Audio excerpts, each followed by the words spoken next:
What is going on, guys? Happy Saturday night. Happy off the edge. Oh man, I hate to hear that, Jim. You are at the right place. We were going to do some cheering up. Channel member, welcome. Demonoc, channel member, welcome. Chris Hinkle, I just missed clicking on you. Channel member, welcome. Carco, welcome, brother. Pizza operator, welcome. Glad to see you guys here. Mind of Milton, Shed Knives, what is up? Guys, if you're not following Shed Knives, I know we're just starting out. Those are these little chunks that I've been showing off. Man, I'm honored that you're here, and I'm stoked about what you guys are doing. We'll look at them here in a little bit and show you what they're doing for 2023. Joe Isabella, channel member, what is up, my man? Craig Wilkes, welcome, buddy. Jeffrey Dawson, channel member. M-Bomb, my hero. Hey, I think I found it, and it's blue and black. So it's blue with that black back. It's kind of a two-tone look. I think you'll like it. It was the stock scale that came on it. Thomas McDonald, channel member, welcome, brother. Joseph S., be up every day, all day. Jim Miller, they do rock. They are slicey, chunky, get it done while you're having fun knives, in my opinion. And I know I don't have my last one yet. And I'll show you guys when we get up from that in a little bit, because the two that I've got, my Skerv, which was originally designed to be a trout knife, and I could see how it would be very handy because the hollow grind is very slicey, but it just has a lot of oomph behind it for when you need it, right? But they make the Conquest, which is a little bit larger than this, but it's a Tanto. It's what I think of as kind of a pokey, jammy knife, bar with a sharp edge, and it just looks really cool. But we'll look at it in a second. What is up, Gonna Raw? Good to see you, and happy Independence Day to all of y'all. Neil McKenzie. I hope everybody is having a great weekend. I am going to work Monday, probably from the house, but I'll be off Tuesday. I'd like to just take a whole long weekend, but duty calls. Cheeto Bandito.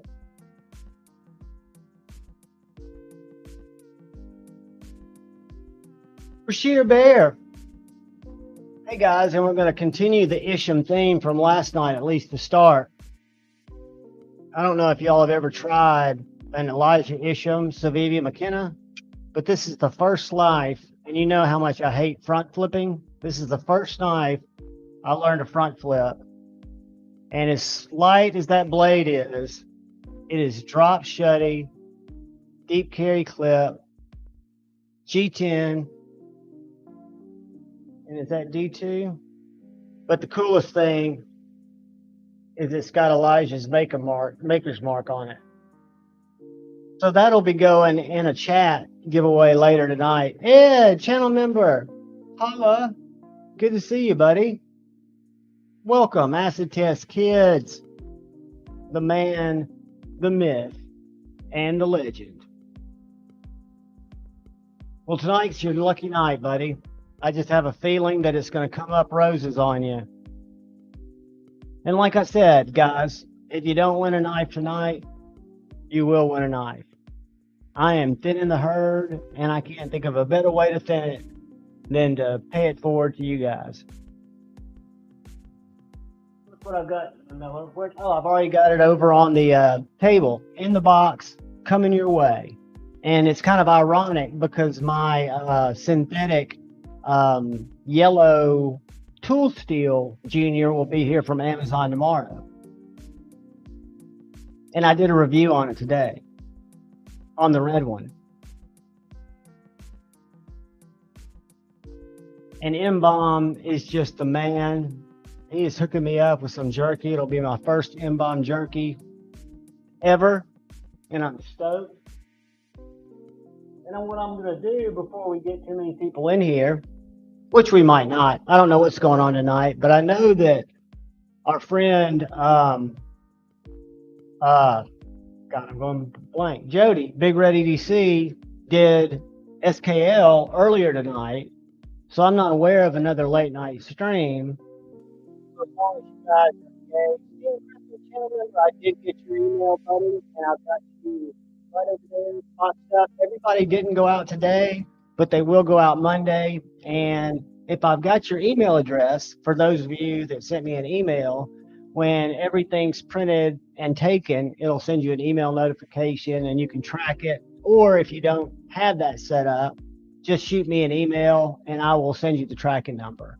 But those will all go out Monday, along with whoever wins the McKenna and whatever else happens tonight. But I was going to start out by playing our favorite game, What'd You Carry Today? Because what I carried today as my fixed blade was the little Tucson that I showed you guys last night, the TS247 and M390, just a little slicer. And then for some reason, I have not been able to get the Sin out of my pocket, even though it's a larger knife. I say larger, 3.5, that I would normally carry. I love the micarta on this. I love the hollow grind. I love the places I can place my finger to use it, no matter what I'm using it for. Backpack B, what is up? And I love the action. I just think I'm turning into a Bestech fanboy. And this started out, if I'm not mistaken, as a Beyond EDC knife that they were going to partner with. But I don't know all the specifics. But it's a Bestech knife now. And then I carried this, which I'm really enjoying. This is, and I did an unboxing that I shared with Satisfaction. This is the Viper Knives Twin. It is a modern slip joint. It does have, this is not gaps, this is just slight displacement in the micarta. But this little guy has M390, has as good of a walk and talk as any of my modern slip joints. Check this out.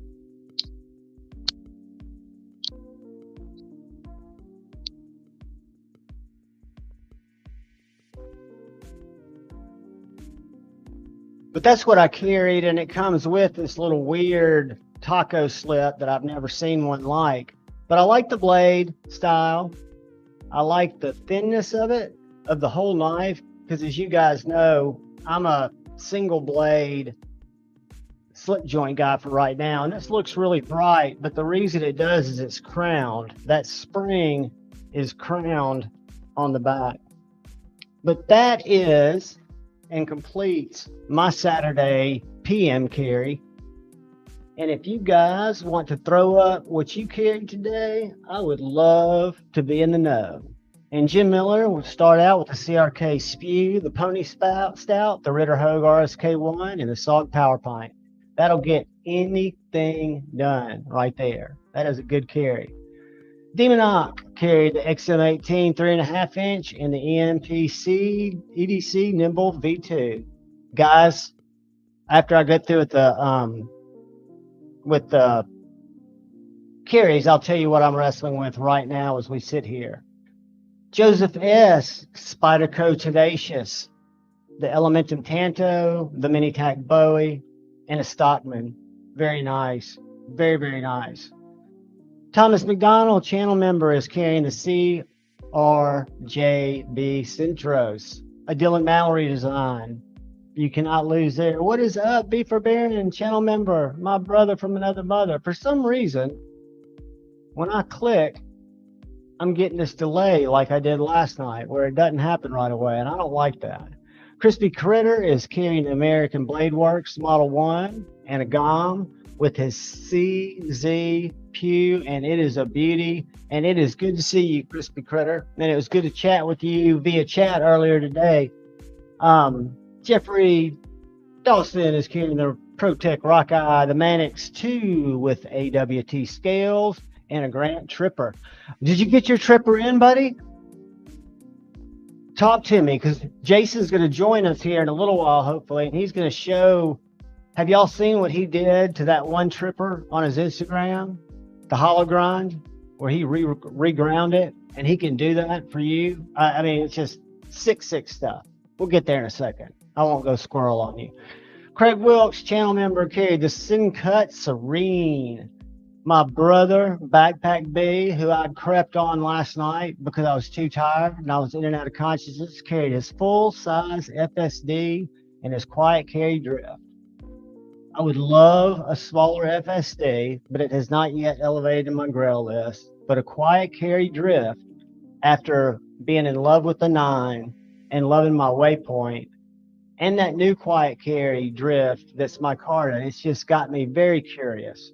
But I'm trying to be careful and get things that everybody would appreciate. Pizza Operator, channel member, carried his PM2, the Benchmade Bug Out, and his Boker Kalishnikov he got from Brother Javon, who did check with your local laws to make sure I wasn't going to get you in a sting operation. I'm glad you're using that, buddy. I've had that in my collection for over 10 years. I hadn't gotten a ton of use. I took the clip off at some point, but I don't even remember how that clip went on or where that clip is. Dean Griffin, channel member, carried his Trooper today. He's been flicking it since he got it out of the mailbox Thursday. I knew, because like I said, he's going to hopefully join us here in a little bit, but I knew that he was going to get all of them shipped out, all the pre-orders shipped out, and now's a good time to take a look at this. But he was going to get all of them shipped out before he dropped them on the website. And he showed me this the other day, and I like the standard look, but this just shows you, if I could spell, it would work a lot better. All right, I'm making progress, slowly but surely. I'm going to share something with you guys and then we'll get right back to checks.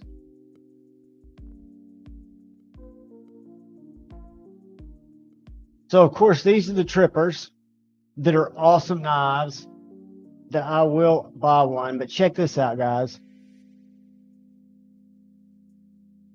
Jason was drop Tanto tripper with a full hollow regrind. So he will do that before he ships it out to you if you hadn't bought one. Or if you know, I know Cole likes to get everything reground. A lot of people like to have sick hollow grinds. But Jason has been working so much with grinding now that he can pretty much make it happen. That's probably Backpack B can.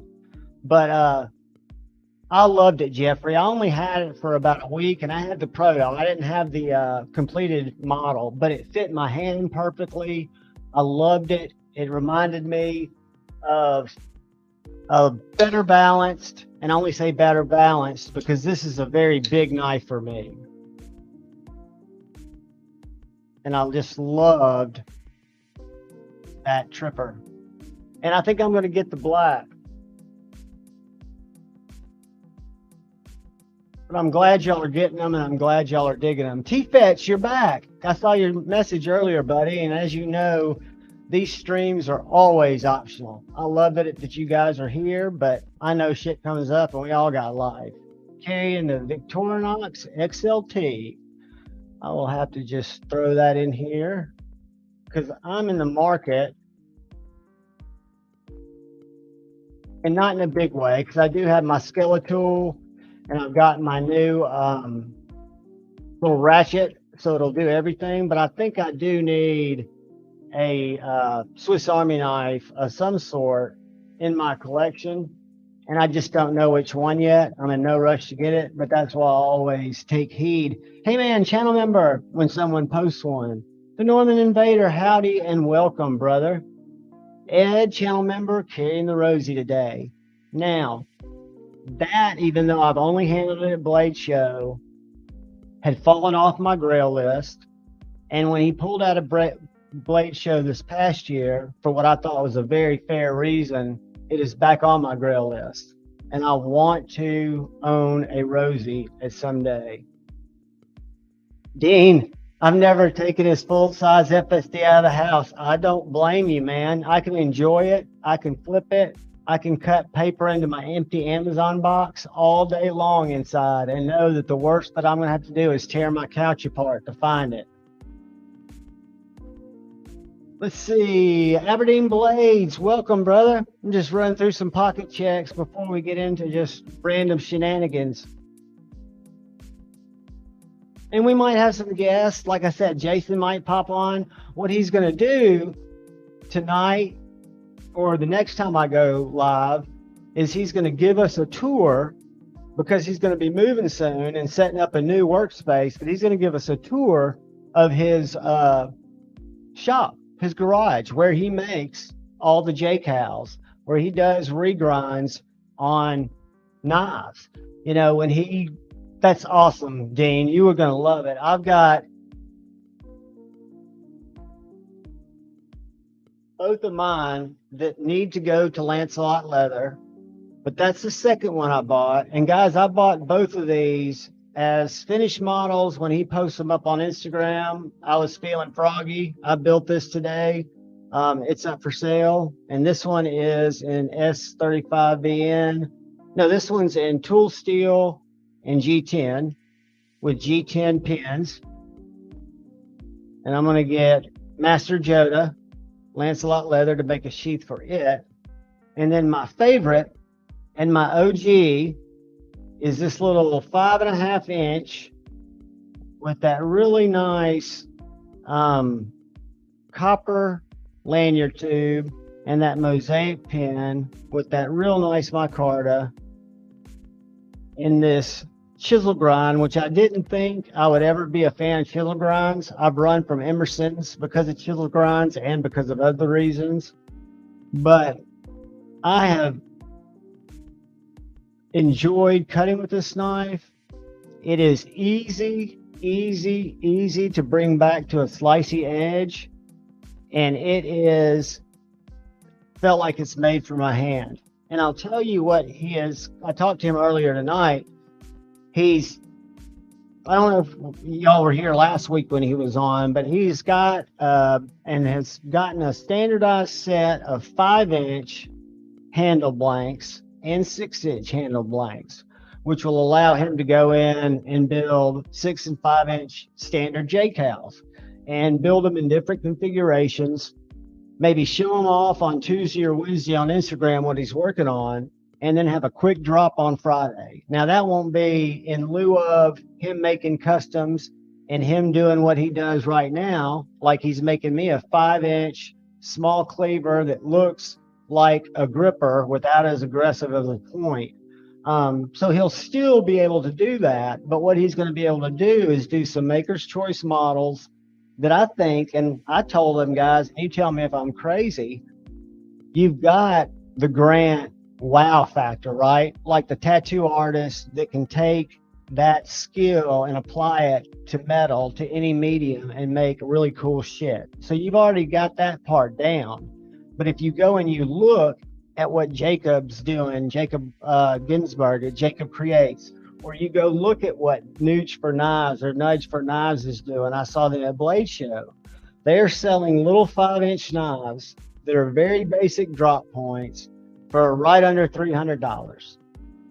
Why would Jason not take a 5-inch J-Cal, which actually has what I consider to be kind of a revolutionary handle that incorporates a choil, and make some little more mass appeal knives on the side? Again, not instead of what he does that makes him Jason and that makes his stuff so unique, but just, I think people would gobble it up.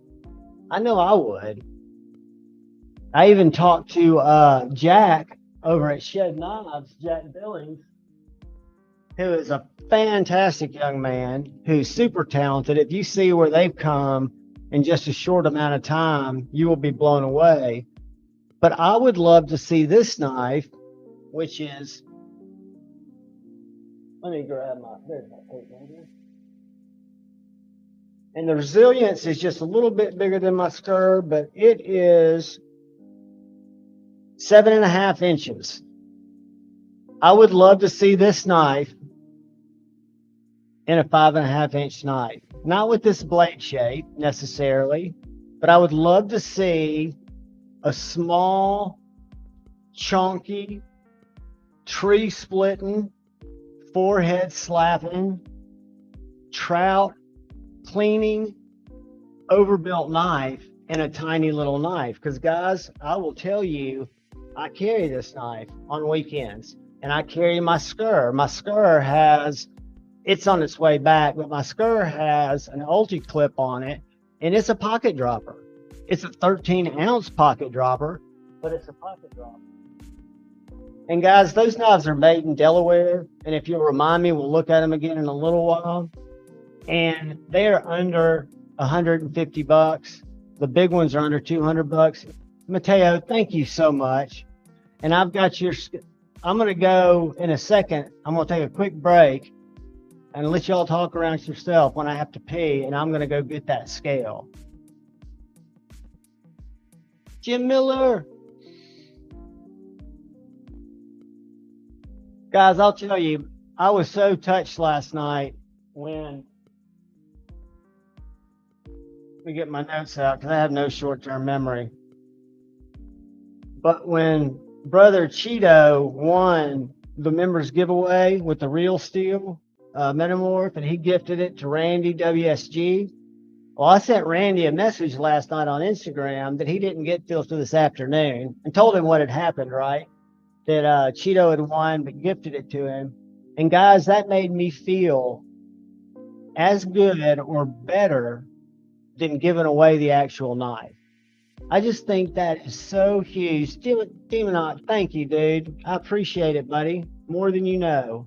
I don't want y'all to ever feel like you need to do that. I want this to be a place where you guys come, let the days roll off of you, and don't ever worry about that, but I do greatly appreciate it.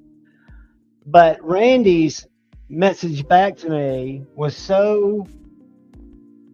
he was so uplifted by Cheeto's act of kindness and that was a big act of kindness, but that's what I was saying in my rant yesterday, starting Friday Night Live, was the smallest gesture of kindness extended to somebody who's not had a lot of kindness in a while can make a huge difference in not only the person's life who you smile to. No, Demonot, I shipped it twice because I messed it up. Like I said, I've learned, and what I did today, and you guys tell me if I'm crazy, and I promise I won't ship anybody's expensive deadlocks in these, but I talked to Lefty, and I'd gone to Amazon, and I got some 6x10 of those bubble envelopes that I'll tape up real good, but I'm like sending out 2 sets of scales Monday along with some knives. And the knives that I'm sending out, hold on.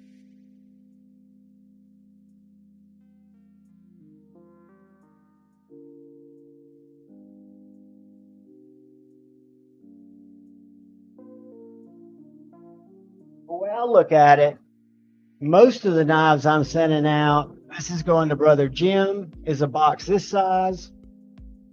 This is going to Timmy, one state or city over. I can actually drive this to him. This is going to Dean. I've got 1 or 2 more over there, but I'm thinking that those 6x10 padded envelopes, as long as I'm not shipping something really nice, which I'd put in a box anyway, and I tape it down. But do you guys see a problem with that? It allows me to get more swag in the bag, where I've kind of had trouble, not trouble, but when I get the thin knives boxes that I try to reuse to send out the giveaways, I feel like the stickers and stuff, I'm only able to put mine in, but I've got a lot of channel stickers here where I could include more swag packs, more proper swag packs. So let me know, thumbs up, thumbs down, what y'all think about the navy blue envelopes. I've got some on the way. I'll order them today. I think they'll be here Sunday.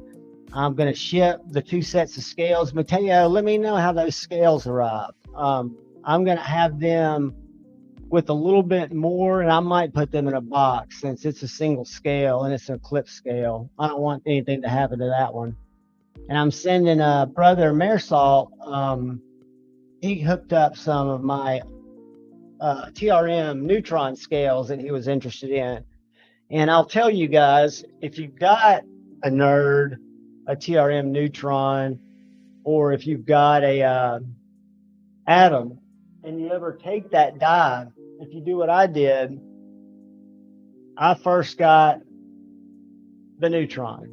Mateo made a great deal with me on that. So I'm always grateful for him. And I gave him a little cash and a bench devil stinger. And that was my first TRM. And so then I started buying scales, right? Because I could get them from anywhere from $40 to $80, depending on the G Carta ones that are real nice. And I'm sending a bunch of those scales off to Mersault because I don't. But anyway, I probably have 6 or 7 sets of neutron scales because they're so easy to change out. I would change them out all the time, and I wasn't having to buy another atom or another neutron. And it felt like a new knife when you go from a micarta neutron and you slap some G10 scales on it from Amplify that are really graphic-y. It makes a difference, right? So I did that for a long time, and then I slowly introduced the neutron was the first, but I bit the bullet and paid the price that they're asking, and they're worth it because they're absolutely milled to perfection. They fit like a glove, but the titanium scale. And the problem therein lies, once you've put these scales on,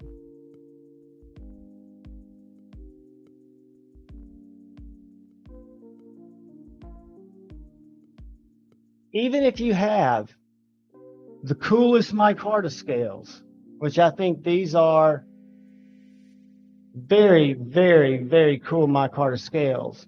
This is the only TRM besides my Shadow that is not wearing titanium yet, and it's next.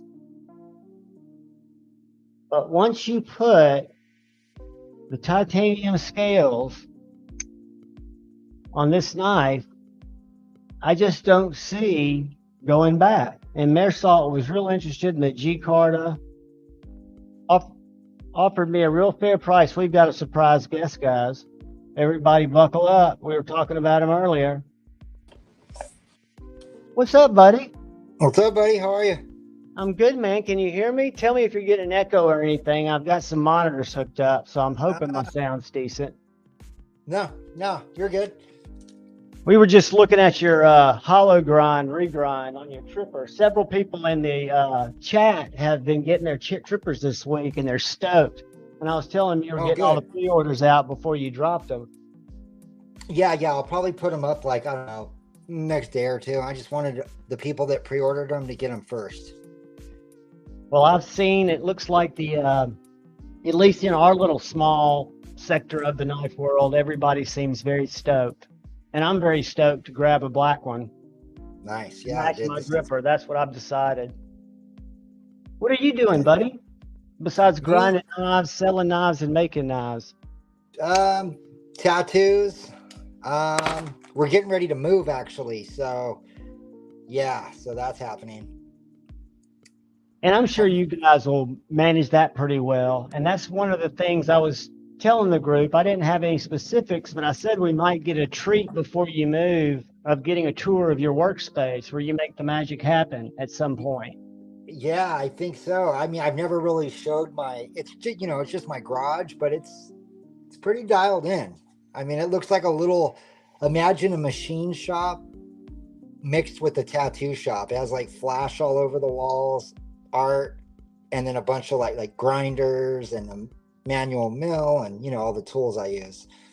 We would love to see that. And I can tell you, we were talking about Jacob Ginsberg a couple of days ago here on the channel with the chickadee, the gentleman that makes the chickadee. And I was really surprised, to see that he had a lot of ink, because I didn't think from the conversations I've had with him when I tried to acquire knives, he didn't strike me as a free spirit, but he's evidently a very free spirit. And he gave a little tour of his facility where he makes these chickadees, guys, and it is a garage. It is tiny. He has the tools that I remember seeing, and Jason, tell me if I'm off or if this sounds like the tools that you could get it done with. He had a grinding wheel, and it looked like a pretty nice grinder, but it wasn't big, right? I'm saying the wheel was maybe 12 to 14 inches, maybe 10 inches. Sure. And then he had a drill press, like I've seen, like we used to have in the cabinet shop, and a bandsaw. That's about all you need. That's all he had. And he had some cryo stuff and he did have a little small, it looked like the size of a Playmate cooler, but it's kiln because he said bringing his heat treats back in house very recently. So he is doing that, but the amount of equipment that he needed, to me, who's uneducated, was very minimal. And again, the skill's not in the equipment, the skill's in the vision and the ability to execute with that equipment. But I was surprised how little he needed to make those knives and how little. That's why I'd love to see your shop, just to see what all it takes to make a J-Cal or to make a battle bar. You know, what you're working on.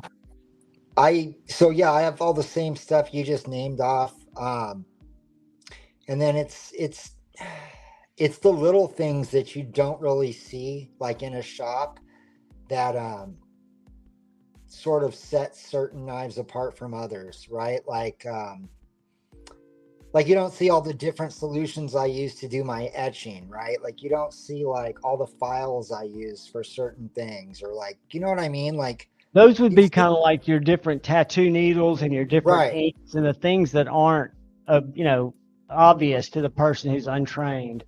Yeah, and I taught myself how to do all the stuff that I do, and so I'm pretty barbaric with some of it, and some shit I literally just like, I'm sure other people do it the way I do it, but of course you watch like the how-to videos and read stuff, but a lot of the stuff I just sort of wing it, and until I get it right, basically.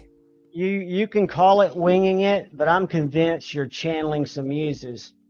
Mayor Salt, I was telling everybody before you started, before you came in, I ordered some envelopes, some 6x10s, because Mayor Salt bought some of these TRM scales off me. Oh, cool. And I'm going to send them out to him. And if I get packing materials in my Amazon package tomorrow, I'm going to ship them in this. It'll be Monday, but they might come to you in a blue. I ordered 50 blue 6x10 padded envelopes like Lefty uses, and I swear I won't send anybody's deadlock back in it so it gets crushed by the USPS. But for things that way I can put more stickers in my stuff. For most of the little knives that I'm shipping out, like the one y'all are going to win tonight, they're smaller boxes, right? So I'm thinking it might be, I run out of boxes in those first class boxes from USPS or whatever. I just think they're crappy. So we're going to try them out, and you guys let me know if there are any problems. But Marcel, I also sent you a message on IG because I found my Horsehead Nebula. Those tie-dye that I showed you and those Horsehead Nebula are both Amplify TRM exclusive collaborations or whatever. They're different. Sorry, Jason, I didn't mean to break you up. No, you're good. Buddy. No, you keep going. I was just, I saw Brother Salton here, and I wanted to let him know that his package might be different than I described it and how it looks as opposed to what's in it. Yeah, I was just saying, like, the stuff to make knives, I think, everyone has their little process, and I haven't been taught, so I broke enough stuff to figure out what works and what definitely doesn't work. Does that make sense? It absolutely makes sense. What I don't understand, and I guess it's because I'm a little bit musically gifted, but I'm not a visual artist. My daughter is. Mm-hmm. I don't understand the process of, I guess, taking away everything in the material that's ugly to leave a cool knife. I mean, where does that come before you start grinding, or do you start fabricating knife and that's where the inspiration comes from? Where does your design come from, or when? So say, okay, so when you're making a fixed blade, you watch any how-to video on how to make a fixed blade. There's a very like basic way to do it, right? You use some shit called Dicom or Sharpies to make your markings. Like let's say you have your blank cut out, right? Yeah. They'll guys will do like they mark their center lines and they do all this stuff, right? I don't do any of that. I take the blank before it's beveled and I grind it. I don't use any type of markings or center lines to get everything like perfect. I just do it. I messed enough of them up enough. How do I explain this? I had to mess a lot up before I could start getting them to where like, you know, the bevels would be centered every time. Dude, they're And perfect. I'm and a lot holding of up the guys, cleaver. It's perfect. I don't see how you did that just by hand. well, When so you no look at one taught these, me. If someone would have taught me, right? If I would have like apprenticed for like a knife maker, I probably would do things a lot different. But since I taught myself, even guys, other knife makers will be like, "Oh, why don't you try doing this?" And a lot of the stuff they suggest, I actually have tried, but maybe I didn't know how to do it correctly. But I basically, I mean, I've showed you like the drawer of blanks I have that I consider trash. that are all awesome designs, and I know something. Is it They're just still not. FNG? They're just not where I want them. I don't know, just a lot of, you know, trial and error and just practice, a lot of practice, you know. Um, yeah, I mean, that's it. Like, I like this little drop point. This was my second compound grind where it's like flat grind back here and then a hollow grind in the front. This was my second attempt to ever doing a compound grind. And that's just something you can see in the That's metal or completely in your freehand. mind. Like when I Yeah, I know say you're doing it freehand, freehand, but I where does don't it? I don't use angle like they have these jigs. It's to set your angles. I don't do that. I just grab the knife and do it, kind of like a freehand tattoo. So you're seeing that you're envisioning Yes. it, and then Yep. just transferring it to the material. Yeah. Even That's like the little unbelievable. swedges, like the little swedges you see, I just eyeball it essentially. Guys, if you look, if any of y'all have a J-Cal, and if you look at this line here before this sharpening choil on this particular one, which is that little triangular cleaver, it is, I would consider it perfect in terms of the grind on each side. Totally even, Well, here's the totally. thing. Here's the thing though, like sometimes, and I'll be the first one to admit it and the very first one to point it out. Every once in a while, I'll make a knife and I'll be really pumped on it, right? But maybe the bevel on this side comes up like ever so much higher than the other side, right? And some people that nitpick a lot will notice that. But I don't know, man. I'm more concerned with the overall look and the vibe of the knife. Does that make sense? Like, I can find something Absolutely. wrong with every tattoo that's ever been done, right? That's the But I beauty just, of handcrafted work. You get those human, yes, this is it. unique, Yes. unique traits. I won't even call them imperfections, but that's the part of it. I think that's the nature and the value of a handcrafted product. Right. Now, like the J-Cals, these, you could literally grab any five you want out of the production, and they are identical. I mean, identical. Not one. So check it out, dude. I'm almost done. I think I have like 20 left to check, you know. I have not one has been off centered out of 180 knives. They do Not such one. a good job. I can't. Well, on the gripper, I had a couple that I had to like, you know, iron out the you know, the wrinkles, so to speak. Right. Not one has been off centered. There were a couple where, like, you know how when you get a brand new knife, you got the first couple times you open it, the detent feels a little almost too stiff. But then once you open it, you know, 10 or 20 times, it's good. Yeah, it's just got to get a little break into it. Correct. There was a little bit of that on a couple, but for the most part, like I just took this one out of a bag for, you know, for this live stream. Buddy, that's a perfect knife, and I will own one of those, and I like it just like it is. I think your regrind that we were looking at earlier looks awesome, but I thought that knife cut so well the way that you got it designed. Both Yeah, the they front of put a it cuts great. very well, and the back, the main blade cuts very well. I think they do a pretty. Bestech does a pretty good job, dude, of factory edges. Um, I mean, I've I'm carrying today, and I showed it in our pocket dumps earlier. I don't know if you've seen that Bestech Sin that used to be Beyond EDC's knife, and for some reason Bestech picked it up and did it. It's huh? this knife right here. I don't know if you can see my screen, I can see it. but it is Oh, sick. Yeah, I've seen that. and they just Bestech is just dialed it up. I mean, I Yeah, really think their quality, and I know a lot of it has to do with probably Riot overextending themselves, or maybe I heard some rumor about there's one guy at Riot who's like a machine mastermind who sets everything up, but he's become overworked. I don't know if that's true or not. It sounds to me like fiction. But yeah. I don't know about all that, dude. Best Tech is the knives I've seen lately from Best Tech and from Riot. I would not put Best Tech behind them one iota. Well, when I started the project of doing the gripper, Riot was who I was going to go with originally. And then I personally bought 3 or 4 knives by, people, designers that we know of. Ones that were made by Bestech and ones that were made by Riot. And Right. hands down, the Bestech ones were ahead in my book.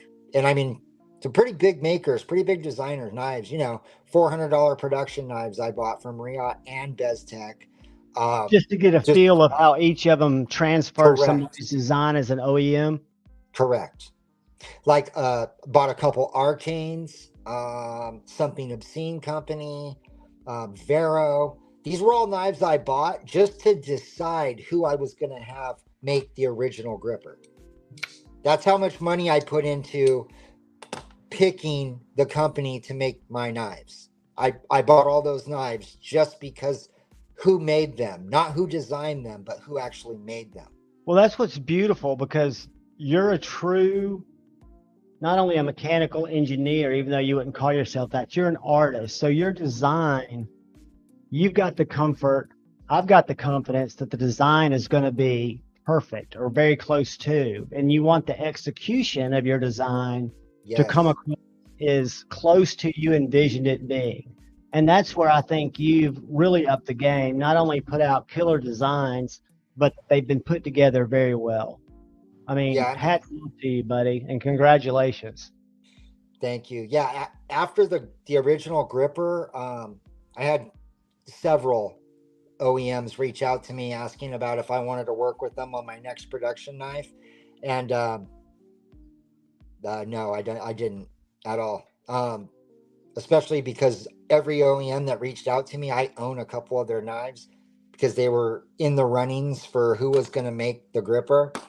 Um, and yeah, no, Bestech, Riot was a little bit more than Bestech, and then all the other ones were significantly less. So I just went with Bestech. It just felt You right. you go with quality. You don't split hairs, right?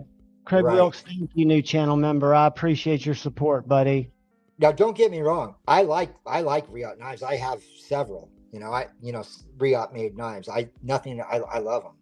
I just, for my knife, I wanted Bestech to do it, and that's it. I just think they're such an attractive pair, even though they don't look alike. I think that they complement each other. I think the Tripper pays homage to the Gripper in a way that I can see, and I just think it's too cool. I mean, I've got to have both of them. I don't think you could really have one and not the other. For You know, me, who's a collector, it's like the little brother, dude. Yeah. yeah, I mean, it's so slicey, dude, and the design is just spot on. It is very fidgety. A couple of people have been saying it's a fidget machine. And those pivots, if you fidget them a bunch, they do come loose. Now, Jason will probably tell me not to do this, but what I'll do is I get a little bit of the Loctite that comes into like the super glue used to, not super glue, the paste we used as kids. It comes in a stick. I don't use the liquid. Um, blue Loctite, I use the stick, right? So I'll take my screw and just barely put it down in that stick just to get my threads coated. I'll get the Yeah. action exactly like I want it, but then I have to set it aside for 48 hours. And that's the hardest part, is letting it Yeah. set. No, once you get your knife, action wise where you want it, there's nothing wrong with doing that. Just be careful, if you ever have to disassemble, you don't strip your shit out. Right, But right. yeah, I don't take my apart my knives. I'm not that guy. Like if it works, I don't mess with it. No, You know what no. I mean? Somebody was just mentioning that after flipping it about 6,000 times, that their pivot, all they had to do was tighten their pivot back down. And I was just thinking if there's a way that you knew of to minimize that. And I think Loctite's Yeah, probably the best way if it becomes a problem, or if you're flipping yeah, it just 6,000. use the medium. I think it's the medium hold Loctite, not the permanent. You want the semi-permanent, You want just the a little blue, bit. yeah. Yeah, just a little bit of it. There's nothing wrong with that. But if you're gonna do that, I usually just spray my knives out with what's that shit called? KPL. Like gun cleaner, and Right, just right. let it all the dirt drip down the blade. Wipe it off. I put a little bit of gun butter on it. That's what I use on all my knives. All of the trippers ship with gun butter on the bearings. Oh, really? Gun All of butter. them. I'm writing Yes, that down. So yes, you like that as a lubricant? yes. It doesn't drip. It has a no drip formula. It's sort of this pinkish red color. So when you see when it turns black, you know you need to clean your knife out. When Because it it's starts showing you turning, that it's pulling the too much dirt out. yeah, when the gun butter turns, when you see it turn black, like in your pivot, when you look down in there and you see, the oil residue start to turn black, I just spray it out with the same stuff I clean my guns with, and then reapply this on a little bit, and that's it. Wipe it off and put it in a drawer until it needs to be cleaned again, or in my pocket. And it lasts probably forever. Yeah, I'll occasionally, dab a little bit on there if it needs it. I also have an air compressor, so I just use compressed air to clean out my pivots. I just blow compressed air in there, and Right, then a right. couple drops of gun butter, and that's it. So have you, now that you've got pre-order shipping and you're getting ready to do the rest of the trippers, are you going to wait a little longer before you do any announcing on the Gripper V2 and you think I'm gonna about, try to get this Gripper V2 going by in the next month or so, like into summer maybe. guys, I'm going to make you, Jason, I'm going to make you big for a second. I hope it doesn't make you uncomfortable, but this Not really. knife and the lockup on this knife, if y'all have not seen it, that front flipper is integral to the design of the knife. It all It, connects. yeah. The spine connects with the backspacer. The backspacer is held in with 3 steel pins that go all the way through, right? Making it pretty much invincible. Pretty much, obviously, right? And then the spine right here, there's a notch cut out that connects with the internal stop pin. So you have the internal stop pin, right, to stop the blade, and then you also have the spine of the blade that stops on the entire backspacer. And that's why the front flipper is so long. And guys, when you flip that knife, because I was fortunate enough to get to try it out, and when you flip that knife, the sound of the lockup is a bank vault. I mean, it's just like you hear it just clunk, like doors slamming shut. Yeah, well done, man. I Yeah, love this the one's pretty. handle patterns. I love the jimping that you do. Just your design language is you really have you're multilingual in design, so you don't have just one design language. Because I've seen you do things with Gen Cals that are radical Totally. departures. Right. Like with micarta and freaking mosaic pens and I mean, pretty the satin. absolutely. I mean, all of the pizzazz is still there, but it's just not like you're recreating the wheel. You are creating new works of what I think are just badassery. Yeah, I try. I really like the Warncliffe blade shapes. You know, simple too, not overproduced, right? Like, I because think if you stare I at thought that one about for, what's that? no, I was just going to say, I think if you stare at that for a little while and think of a 5-inch J-cal, it doesn't have to mimic that, but if you just think of that front, that blade, and think of a J-cal handle, that could be a fantastic little knife. Eh, Exactly. I mean, exactly.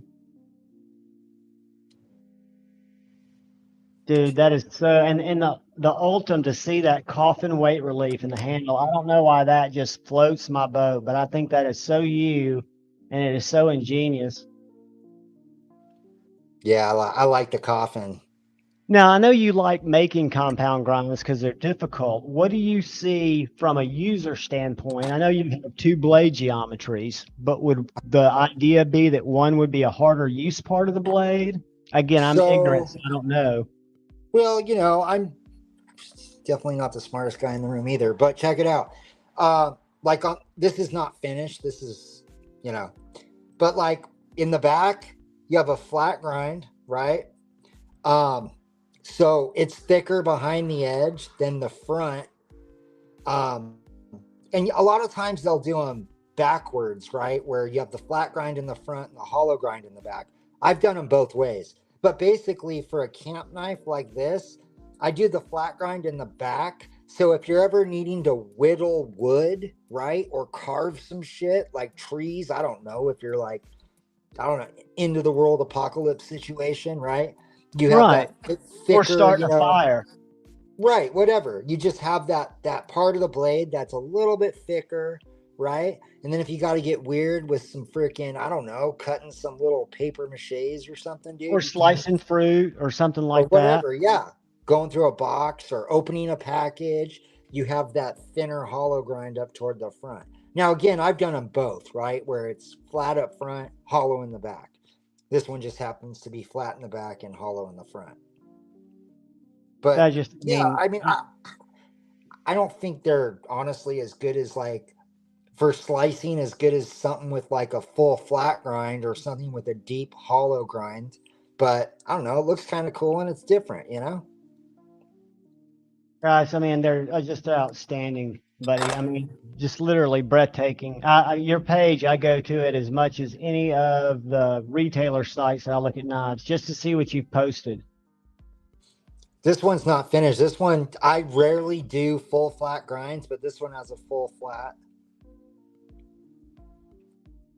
It looks so slick. I mean, it looks like it was done by CNC. And I know that's sacrilege, but it looks that clean. It just, all this stuff's just freehand on my grinder. The thing I like about this knife is all the different colors and shading. So I use 220 grit on the flats. That's how, and see how like on that texture it's darker. Yeah. I use a lower grit, so like more coarse. And then when I acid etch it, before I acid etch the bevels and the flats, I put in those textures, acid etch it first, and then when I acid etch the bevels and the flats, those, that texture gets twice as dark as everything else. And that's how you have the two different tones. I mean, it's literally, it's breathtaking. And the fact that you do Not that with done. files by hand, I was talking about, and I couldn't find it on your Instagram, but you showed it last week. We were talking about it last night, the one where you did the spine, the jimping, and it looks like a yellow brick road because it's slightly staggered. I know what you're talking about. Where is You it? Oh, probably here it is. shipped that one already, but it was, No, I gotta put scales on it. I mean, to me, that is otherworldly because it just looks so different from the side than it does when you're looking down at that spine. To me, it looks like a yellow brick road. I love the finish on this. So I literally just heat treated it and then used what did I do? Oh, a flat grind. This has a wait, does it? I don't fucking remember. Hold on. Give me 1 second. Hold on. Yeah, this one has a flat grind too. I don't do a lot of flat grinds. These two right here are like the only 2 flat grinds I've done in like full flats in like a couple months. But anyways, yeah, I just did the flat grind, and then I literally just took Scotch-Brite pads and cleaned off all like the scale from heat treat and left it. So that's just the heat treat after. Well, I cleaned it all off, but that's just how it left looks. that coloration a little bit different. And then left clean, you know, bevels. That's actually not the final grind. They'll actually be cleaner. I put the scales on, and at the very end, I hit it on the grinder one more time after everything's done, because sometimes you can get scratches in your bevels while you're finishing everything else. So I always, you know, tape the handle off and then hit it on the grinder at the very end and then sharpen it. Well, how would you create that look of the spine? Was it just from filing on the side, or did you have that kind of planned out and then filed to that pattern? No plan. I just freehanded all this texturing on the flats on the sides is what makes it look like it's a crooked yellow brick road. And I just freestyled it, dude. I had no plan. I just did it. That is, I mean, outstanding. And this is a 5-inch one. This is the little dude. The little dudes, I'm telling you, those are what I think, especially if you do some drops. I think 5-inch, even though most people will say they like a little larger, I see a lot of 5-inch knives being carried out there. As a matter of fact, I'm carrying a 5.5-inch little Tucson today, a little 40-inch or $40 knife, just because it fits so well, and they're so unobtrusive, right? Yeah, they're cool. I like the little dudes. I mean, just outstanding work, guys. Oh yeah. Very cool. I've been trying to up my game on the Kydex. I think I showed you this already, but look at the Kydex, the little jimping I'm doing on the Kydex now. Instead of the, you know how they just melt the top and then fold it over? Yeah. I've been doing jimping in the Kydex. That is awesome, dude. That's as much, I mean, that looks like as much work as the knife almost. That's outstanding, Jason. That is so cool. And that is the way, even though I'm getting leather sheaths for mine, a good Kydex sheath is so hard to beat when you're carrying it different ways. Look at this one. This is for our buddy Chuck. Chuck Nunfake. Yes, this is his. I just got to rivet it up and then send it to him. I'm going to send it to him Monday. It's not finished. But look at the little, I was so stoked on the way this one came out. Oh yeah. I mean, and look how well it retains it. There's no rivets in it yet. Listen. And that's before you've even put a rivet in it. Yes. Outstanding, dude. Are you upcharging for the sheaths? Are you? No, they come with the J-Cal. They're not. No, they're included. So if you bought this J-Cal for $160, it ships with this sheath. That's outstanding. I mean, those look fantastic. I mean, you're up in your game like daily.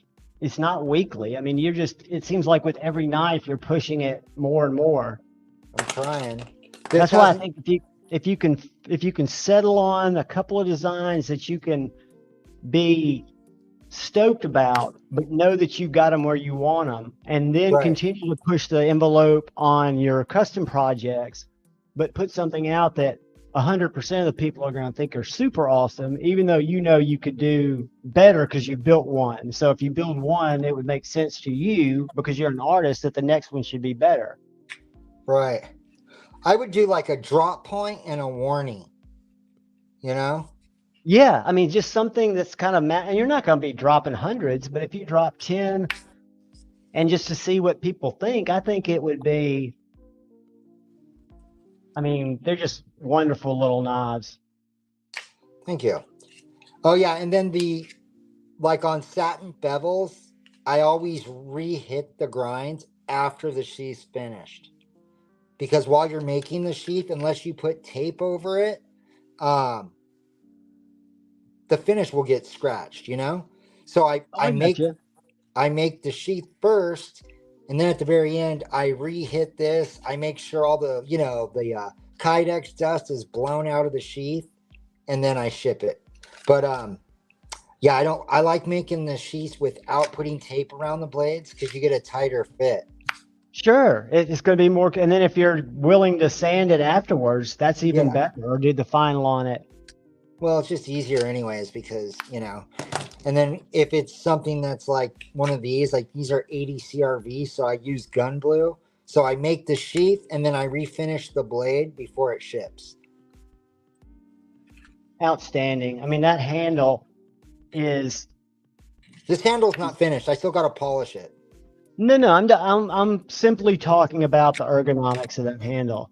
I think that a handle is, and dude, I'm embarrassed to say how many fixed blades I have, and I'm eventually going to do a full fixed blade video. It'll probably take over an hour, but none of them have a handle that fits my hand. And talking to Doom, who has a totally different size hand, he echoed the same sentiment that it just fits perfectly. Ian Coates, welcome, buddy.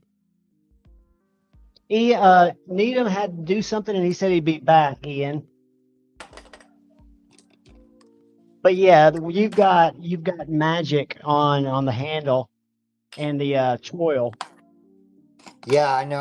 I that's one thing about the J Cals is I do love the, just the simple front finger choil. The 6.5-inch has full 4-finger grip with room to spare. The 5-inch, me wearing a medium to large glove, I can get 4 fingers on the 5-inch. Right, and when you put it as an appendix carrier in your pocket, it disappears. And then when your package comes, or when you're going to cut that bind, it's so handy. I mean, look at it next to like a gripper. Dude, that's just so cute and wicked at the same time. Or even the tripper, look. That's a pair right there. That is a killer pair. Oh yeah. Yeah, I love that little guy. In just straight hollow grind, and just shoot me a number and I will PayPal you, and no rush getting it out. Cool. Well, it's already on the one that you want. The blade's finished. You know that. You know the one I'm talking about. Yep. That's the one. I mean, I'll be happy with that one if you still got it. I know you're moving 100 directions out there. Yeah. But once we do make the move, dude, I think the whole, everything will start going a lot smoother with everything. You know what I mean? Absolutely. Well, moving is one of the most traumatic things we do in our life, right? Just moving. Yeah, it's gnarly. Once you get there, as long as you're still happy doing it and you get joy from it, you can build your space the way you want it, because you've been using it now in another area for so long. You know what you change. Oh yeah, I'm excited. Well, plus we're buying a house, so it's different than renting. So a lot of things are going to be different. Congratulations, that's awesome. And if you need to go, I hear people in the background, dude. That's just my neighbors running by with their kid. No, you just work your schedule. We're always blessed to have you here. Yeah, gonna ride. The JCal grip is super good. I mean, for my hand, it's definitely super good. And Doom said his Doom edition fits his hand like a glove. Oh yeah, man. I still want to make me one like his, the Doom edition. Every time I make a knife, I end up selling it. Well, that's why you post on Instagram. I mean, that's the name of the game. They always say that you'll forget yourself. Yeah, you make one though, and you stick it in the drawer, one you like, and then you post the next one, and maybe you'll get some time to finish it up where you're not doing it all at once, where you feel like you have to post it, right? Right. Yeah. Oh, one thing I'm just gonna throw this out there since you mentioned Doom. I'm working on something with him, and I'm finishing up the profile in the next couple of days, actually. Very cool. The proto of his knife, right? Yeah, it's serious, dude. It's serious. It's like way bigger than anything I would ever carry. You guys keep an eye on Bearded Doom's page, because when he Now, gets I'm that not going to in, be showing it because it's his deal. So, right. he's going to be the one to, show the first pictures of it. But But I think it's, it's so cool he partnered with you yeah, to get his concept to be a reality. it's That should tell pretty you obnoxious. the confidence that your work brings to people. I will show you one thing, which it's not the knife, but I will show you the blade stock. Look how Holy heck. that's the blade stock. Look how thick it is. That is awesome. Is it hard to work with? Or is it just more of We're gonna find out. That's I have, amazing. yeah, it's. I mean, look at how thick. I mean, let's get it next to like a gripper, which has a thick blade stock, right? It's 3 times as thick as that. Yeah, literally 3 times. Like maybe not quite, but almost 3 times as thick. Yes. That's exciting, buddy. And it's a big chunk of steel. Yeah, you guys working together, I can only imagine the wickedness that's going to come out of that project. Yeah, I already tried cutting the profile for it once, and actually like a week and a half ago, and I wasn't stoked, so I'm redoing it. I have to be stoked too, right? Or I can't. No. Yeah. Sure. And Jim Miller, they're also available where I picked both of mine up are at NAF sale. You see Jeffrey Dawson's comment? We need a Nismuck blade J cow called the Nest cow.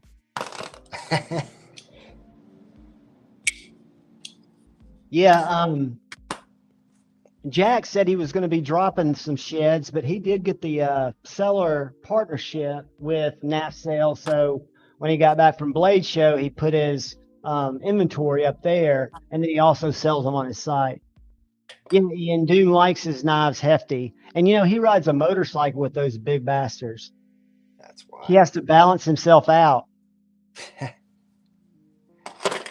Well, hey brother, I'm gonna go hang out with the kid now and the wife, but I just want to stop by and say hi, and as always, thank you for letting me drop in and hang out with you Jason, guys. thank you for sharing your talent and your art with us, buddy. You are welcome anytime I'm live. You're a pleasure to have on. You're a gentleman, and you've got steez for days. Yeah, if anyone does want a tripper, they can just reach out to me and just pay me on Venmo or PayPal. But they will be on the website in the next day or two. But they can always reach out to me if they want one. I think everybody here knows how to get in touch with Jay, so we'll go back to his to your IG here in a little bit. But absolutely, brother. Appreciate you guys. Thanks again, brother. I'll talk to you soon. Talk to you soon, man. Have a great night. All right, have a guys. Good day tomorrow. All right. Love you guys. Peace. Bye. Love you, buddy. That was a pleasant surprise. Jeffrey, I'm definitely going to grab one. I was wrestling between the Apocalyptic Gray and the black. And since I was gifted the awesome black pivot collars for my gripper, I'm going to go with the black tripper. Have a little bit of matchy-matchy.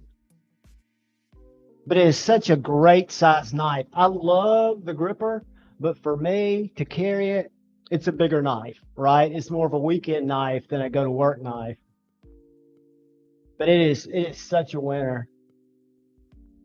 But yeah, guys, this Bestech Sin, not only what Bestech's doing with Jason and with EMP EDC as an OEM, this knife started as an OEM project, and I know a lot of people will hate the blade, but it does give you natural places to put your finger.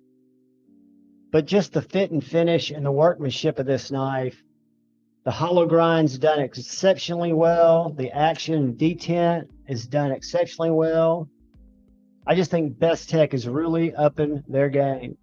Even on their value knives, I need to bring, now not the Bestech Man, I'm sure they're good too, but there's some Bestech knives in the $50, $60 range that have very appealing designs. I don't know if you saw Doom's video early this week where he'd gotten a couple of Bestechs in, and one of them was a worn cleaver that had that real pointy, kind of like the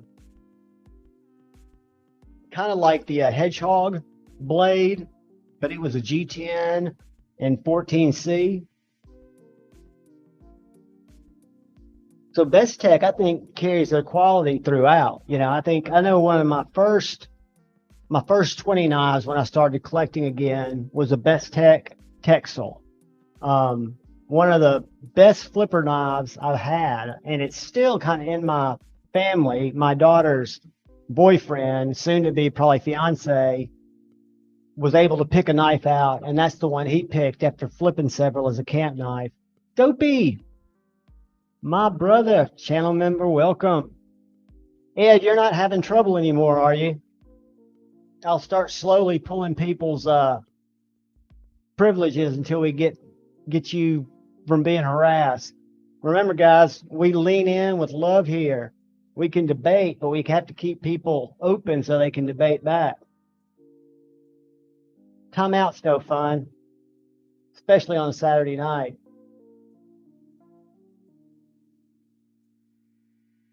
But also, guys, take a look at this. I'll show you a couple things if y'all would be interested in seeing.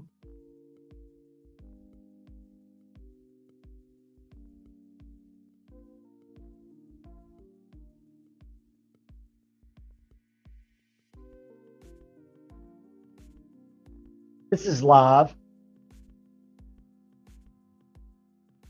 And I handled one of these in Atlanta, and one of my best friends, A to Z EDC, bought one. And guys, this is probably one of the smoothest made by Bestech.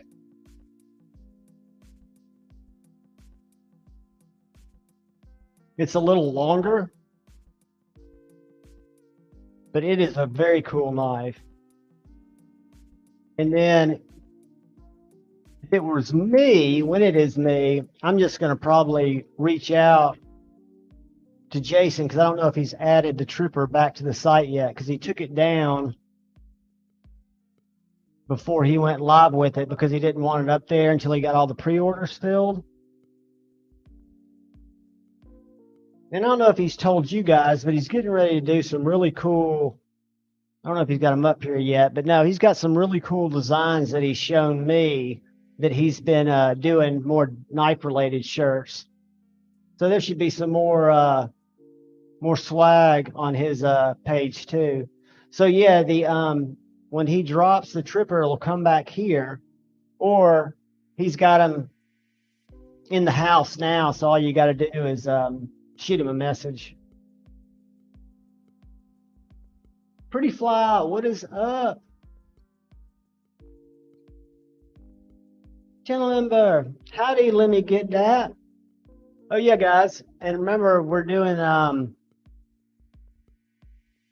the Civivi, Elijah Isham, McKenna, and not only does it have great action, but if you could see that little maker's mark there, that is his glasses, his older maker's mark. But again, I was not able to front flip knives because I got this early, probably one of the first 30 knives, 40 knives I had, because I was a flipper, a traditional flipper only guy forever.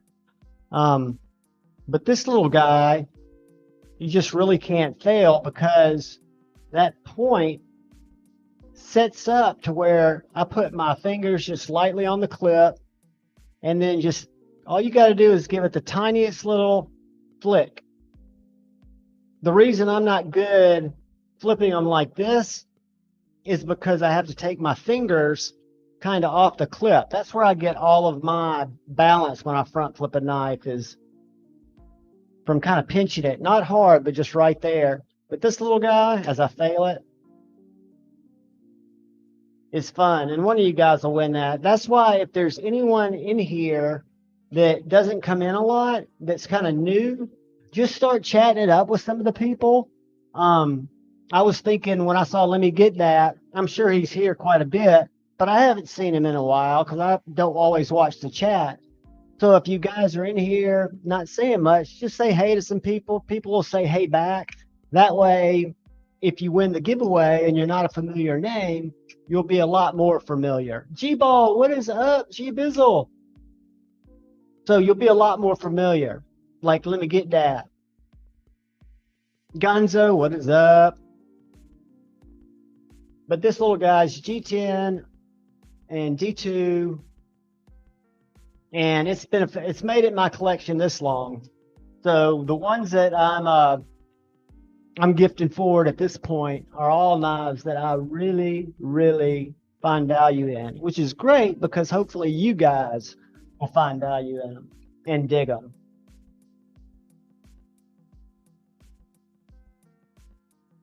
I've been waiting for White Mountain Knives to get some more of these double detents in. I won't be able to get this one to open because my finger's sweaty.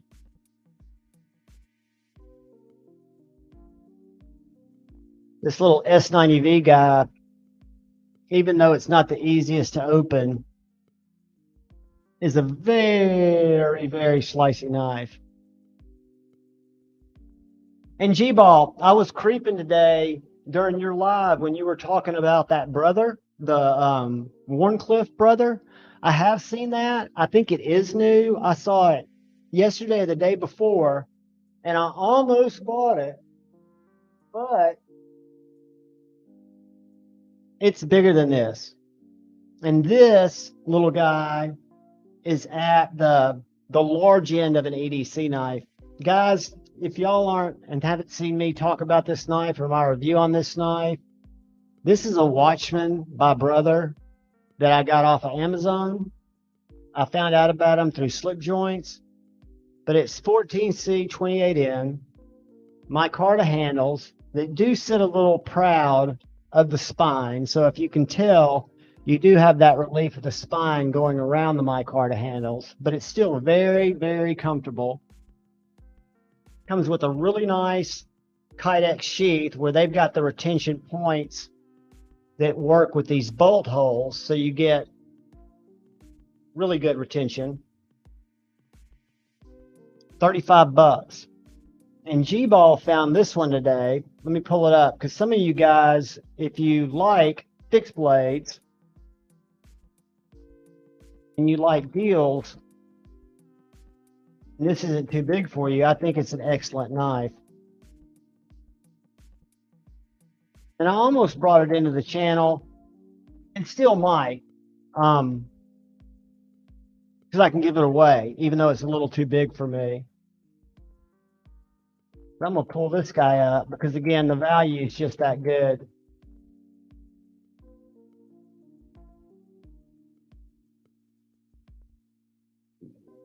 Let me share my screen and find this guy. Lord Needham, thank you for being here, buddy. Come back. There's a very good chance we will still be here, since Big Red is not going live tonight, since he's already gone live.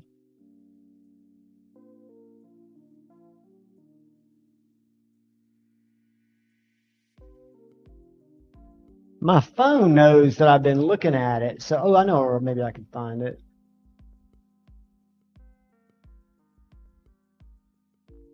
Let's see. Should show up here because I've been all over it.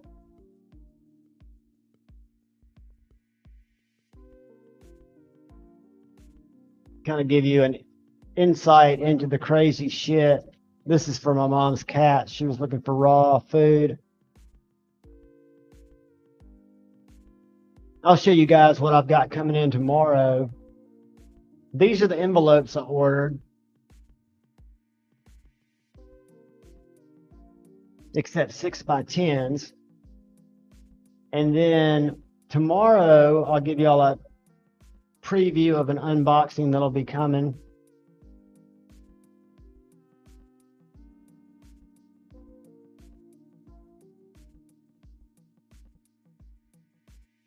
So I am sending to one of our brothers, Mr. Jim Miller. He's getting my red case, but I've got this tool steel one coming in tomorrow. 32 bucks. It is in chrome, vanadium, whatever that is. But then I've got this little bad boy coming in. Ever since I picked up these little Roby Vons, I've really started to like them. And this guy right here, it's just like a little chonk. Got a little glass breaker. Not that I'll use that. But to me, it looks like it'll bridge the gap where this little guy is great because, again, the controls for these things, I mean, push it twice and it comes on. You can step through the brightness, push it and hold it and turn it off. Or the easiest way is just push the button and hold it, and it brings your bright beam on. But it's just a little small in my pocket, and it's a little big on a key ring because I don't like, that's just me. It wouldn't be big for anybody else, but for me, they're a little big because I like to just have my keys. And then this one does the same thing, except it also has these side lights.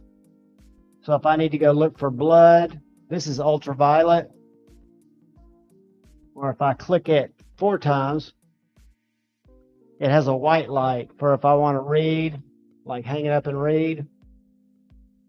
Kind of gimmicky. This is the second one I got, and I liked it, but it'll be good in my hammock for when I go camping if I want to read.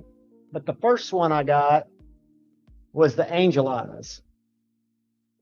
And these are all on Amazon. But this little guy's cool. Again, what attracted me to them once I tried them was you push the button and hold it. It comes on.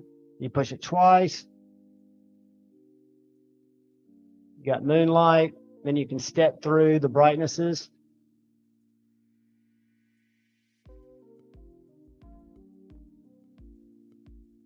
And then this one of part of my Amazon order are AAA batteries, because this guy has a little window or another spot. I can't get it out. Pop this open and twist it, and you can put a AA battery in here. So it's a dual fuel. I like the form factor of it. And it does go in like a shirt pocket pretty good, or a back pocket.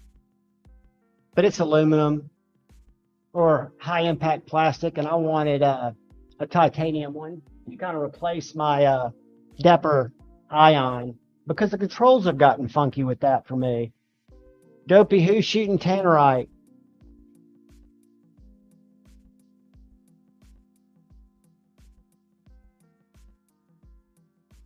Dual fuel.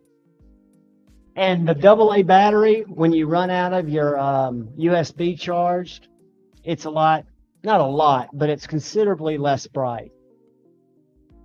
But if you're out in the woods and you don't have a way to charge it right away, and you've got 3 or 4 AAA batteries in your pack, you can kind of keep at least your lights on.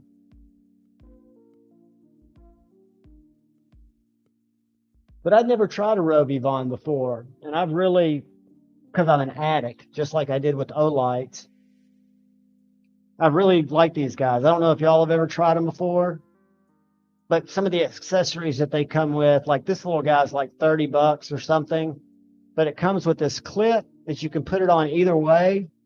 But what's cool about the clip is this top part here is a magnet. I don't think I have anything metal that you guys can see.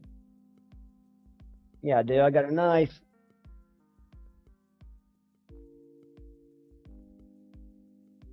So the clip has a magnet on the side.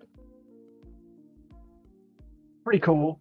And then this is where you could put a lanyard where they send it with 2 little loops. So you can, put 2 little hooks on it and hook your keys on it.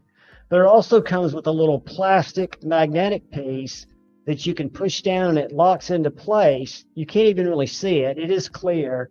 But then it allows you to use a tail cap magnet or the front facing magnet.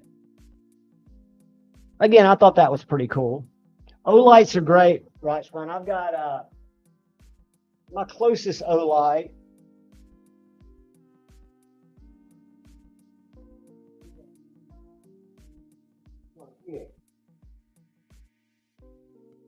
but I've got a bunch of them.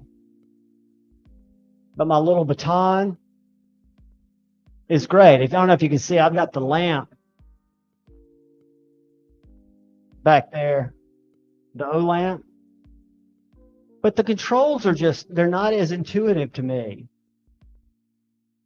I mean, they are. I just, every now and then, like with this and my Ion, I always have to Google it or look at the instructions, because if I use a lamp for a while and don't use it, I forget how it works.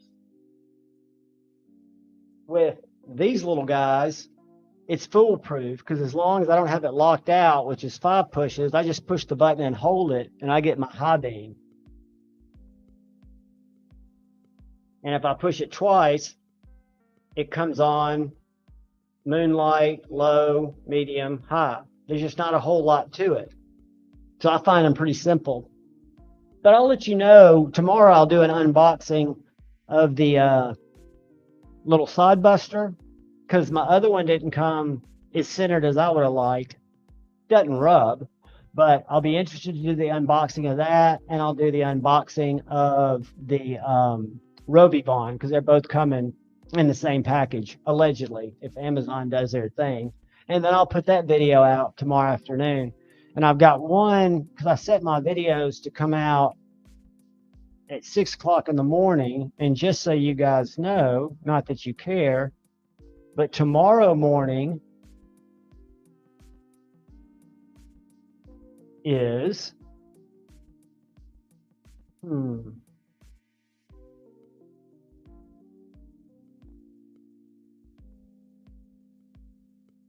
phone. I'll tell you what video will be released tomorrow.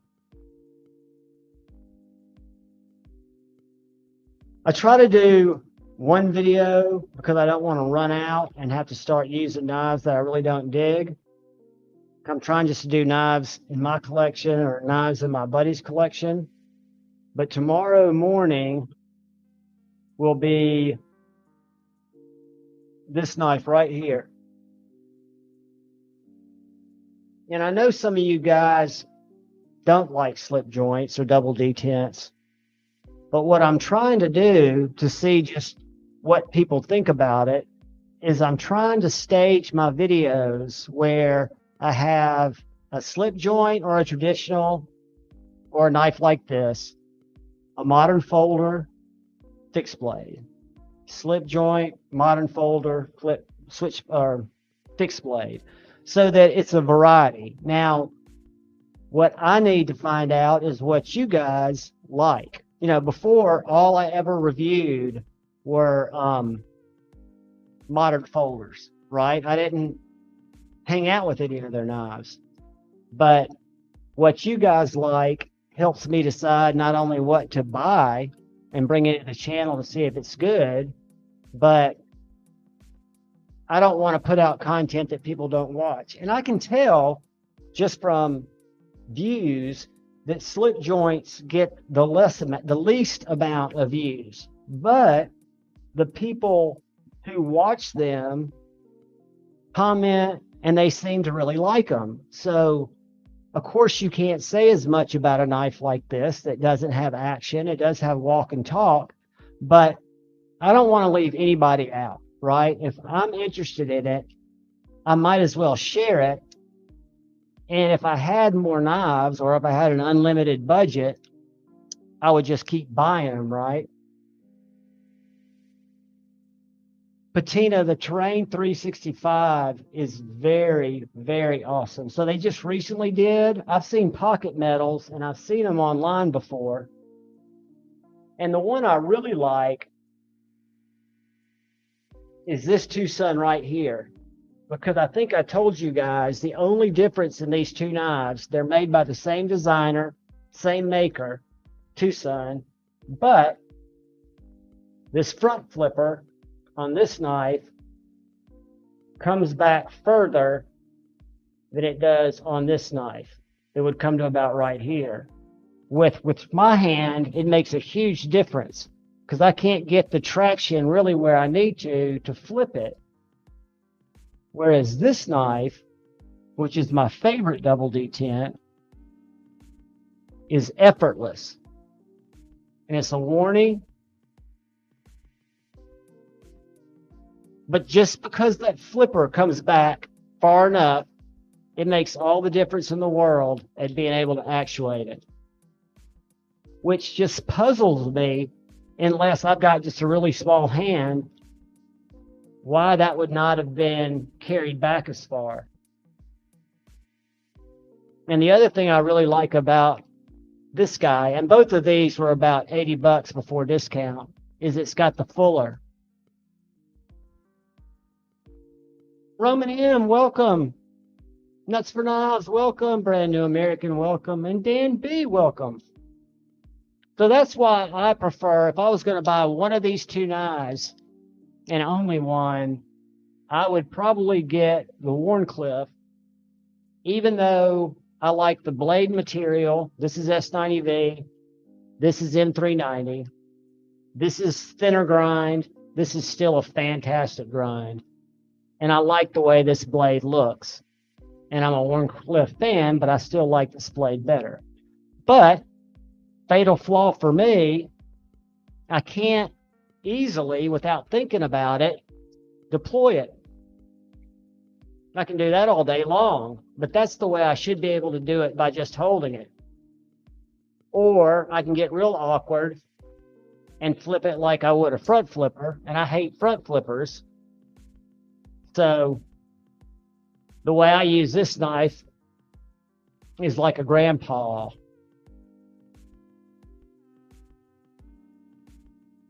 But these are good little knives, very light, carbon fiber, 80 bucks before you put in your Javon 10 or your Lefty 10 or your Tri-State 10 and get a 10% discount.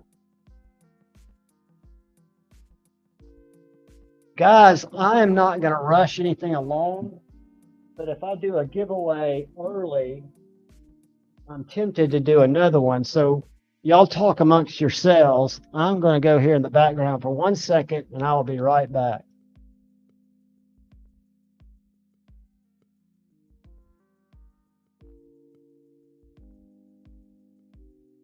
Come back here, make sure I'm not missing anything. PNW Fun Stuff. How are you, buddy? Good to see you, man. I'm setting up for an attempt at a giveaway here.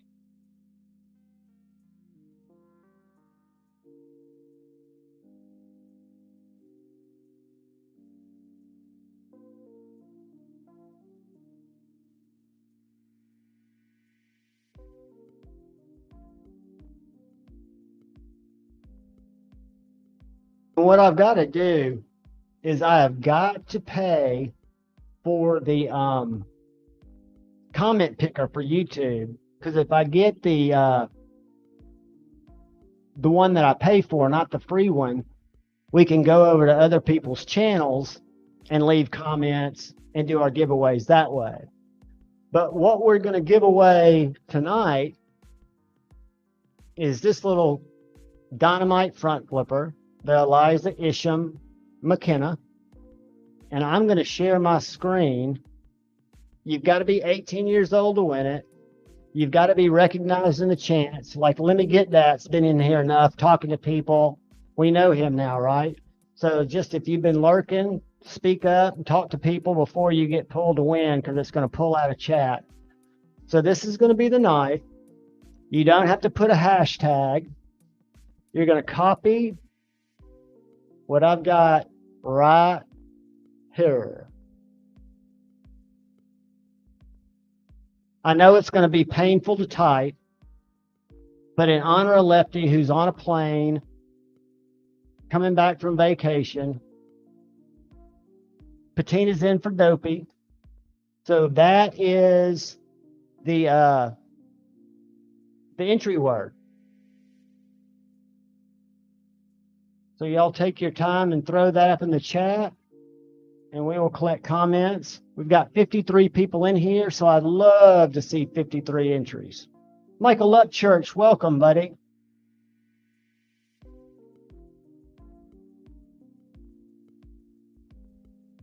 Ginger Fisher, channel member, welcome. El Cap Addict, welcome, buddy. I don't think I said hey to you yet. I don't think I said hey to Sobek Scooter yet. Scotty, what is up, my man? No, you know the truth on that one, my brother Dopey. I know we've had the conversation, and I see your point 100%, 100%.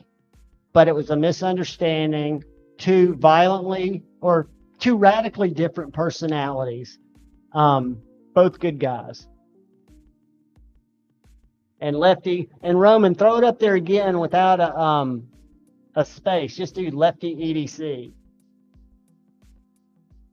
No, but I love Lefty EDC. I used to give him a hard time. He's one of the first guys channel who I really identified with the creator, because I found him so goofy and I loved his masochistic disassembly videos where I would yell at my screen, hey dude, you left the flipping bearing out. That's why it's not going to ever center up. But I found him very humble. He's got a very distinct, sarcastic, crass personality, but down deep, or even not that deep. He's just a bang up guy. And I know I get Dopey's point 100%, but I love Lefty, and I just wanted to use him as a keyword in here. Yoda Doug's tool collecting channel. Good to see you, buddy. I don't think we've met before, but welcome, welcome. Chat it up with the crowd here. I agree, Dopey. I totally. But you can put those words in the chat, and you can close your eyes after you do it. I won't even say you did it, because I want you to have a chance to win this night. And I do not want to choose a word that would keep you from playing. So I know you can make a, what do you call it? A concession, and just type it in there out of greed. Way to go, Paper Tiger. Forrest, the man, the myth, the maker of all cool Hanks. Thank you for coming to my stream, buddy, and welcome. Throw Lefty EDC in the chat, because we're giving away a Eliza Isham, rest in peace, discontinued Cherry McKenna. Great little gentleman's carry knife. Very slicey, flat grind, reverse Tonto, if you want to call it that. What I'll do is I'll make it small, but y'all keep entering comments. We'll let it go for a while. We'll let it go for about 5 minutes, so 5 or 10 minutes. So does everybody have big Independence Day plans? For me, it's kind of weird. I'm pulling for you, acid test kids. I'm going to go into work Monday. I work from home Monday. I didn't take all days off like I do every other year. But hopefully some of you guys are taking Monday and Tuesday. But what I'm thinking of is, since Jody's not going live tonight, kind of staying live as long as you guys want to stay live.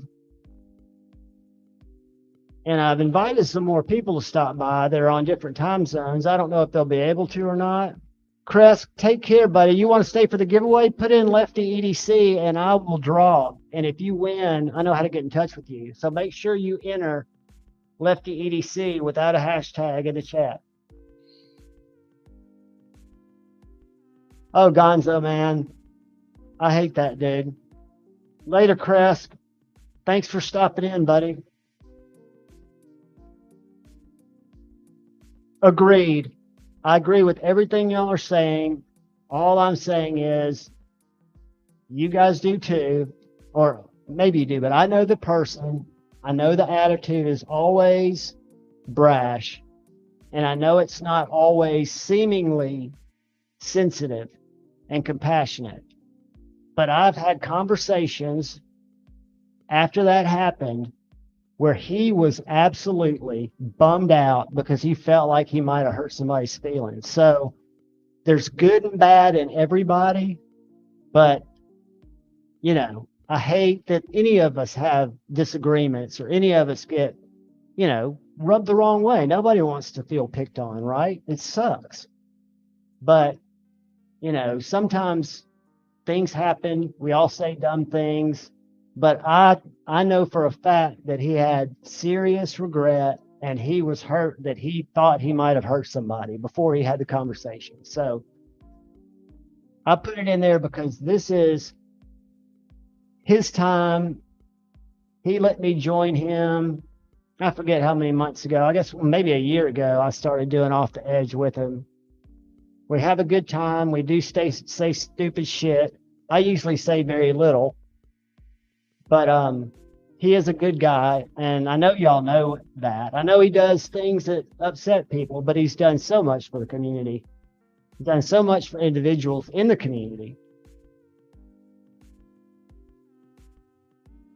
Crispy Critter, I'm the worst, dude. As a matter of fact, during that same event, I made a phone call to the same individual because things that I said sounded, and they were when I went back and watched them. And he asked me man to man to go back and watch it, which I did.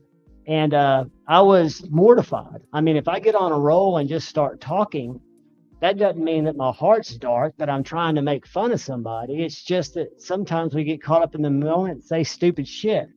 But what I think is very important is I know that words can't be taken back. So once you say something, that doesn't mean that you can fix it with an I'm sorry. Like if you break a plate and tell it you're sorry, that doesn't make the plate come back together. But I also know that as a man or as a woman or as a good human being, if one of us step out of line and hurt somebody else, we all have phones, we all have text, and don't text.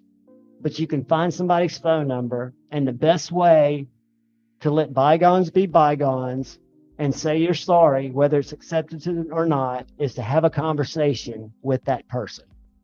There are so many misunderstandings. Just because text, printed text, is interpreted, 10 people interpret the same text 10 different ways. So if I've had a bad day and I get a text in all caps, I might think somebody's yelling at me. Somebody else might get that exact same text and think somebody's excited, or the person who sent the text was excited. So if we ever get where we feel somebody's done something or we feel that they said something wrong, it'll never get resolved in chat through printed words. The best way to do it is in private through a phone call and just say, man, I am sorry. Because I know everybody in here feels the same way I do. You don't want to ever hurt somebody's feelings. So if you call someone sincerely and say, man, I might have gotten caught up in the moment trying to be funny, but the last thing I want to do is hurt your feelings. I'm sorry, and I love you. Regardless if they take it or not, it'll make a difference. It's the way that communities work. And, you know, there'll be times when we have pissing matches where there's no need to say I'm sorry because we're violently opposed on issues. I think that's where we just don't talk about those issues. That's where we just love each other around the things that draw us together. Shark things, mods, you know, knife gossip, whatever. We don't have to bring up the things that we know are divisive. And that's nothing against freedom of speech. It's just all about fellowship and love.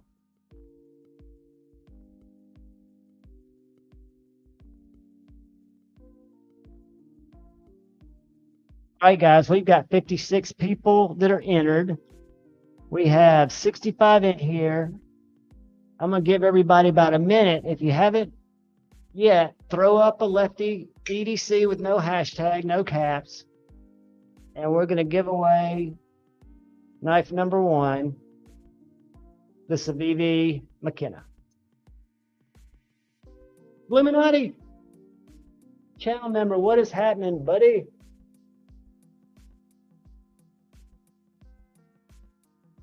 All right, guys. I hope everybody's done registered. 5, 4, 3, 2, 1. Who's it going to be?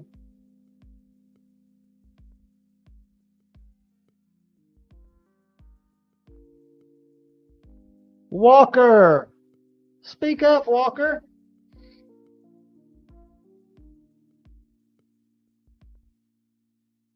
Are you in here, Walker? I don't think I know you, Walker. There's Walker. Have you been communicating with people, buddy? Somebody tell me they've been talking to Walker. I know he's been in here. I recognize the emoji.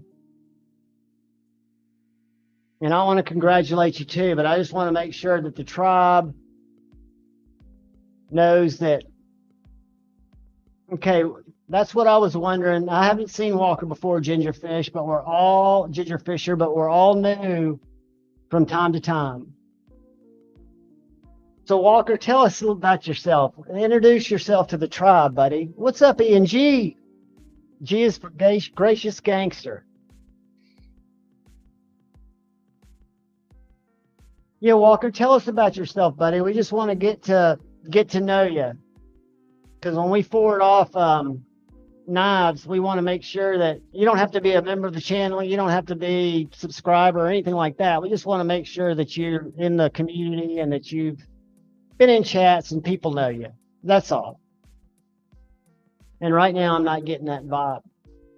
But I want you here, and I want you to get to know people here. And I want to be able to give you the knife.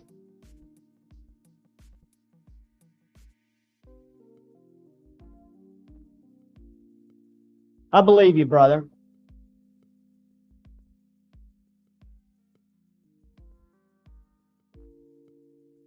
I'm going to ask you to do something. I'm going to ask you to email me at this email address.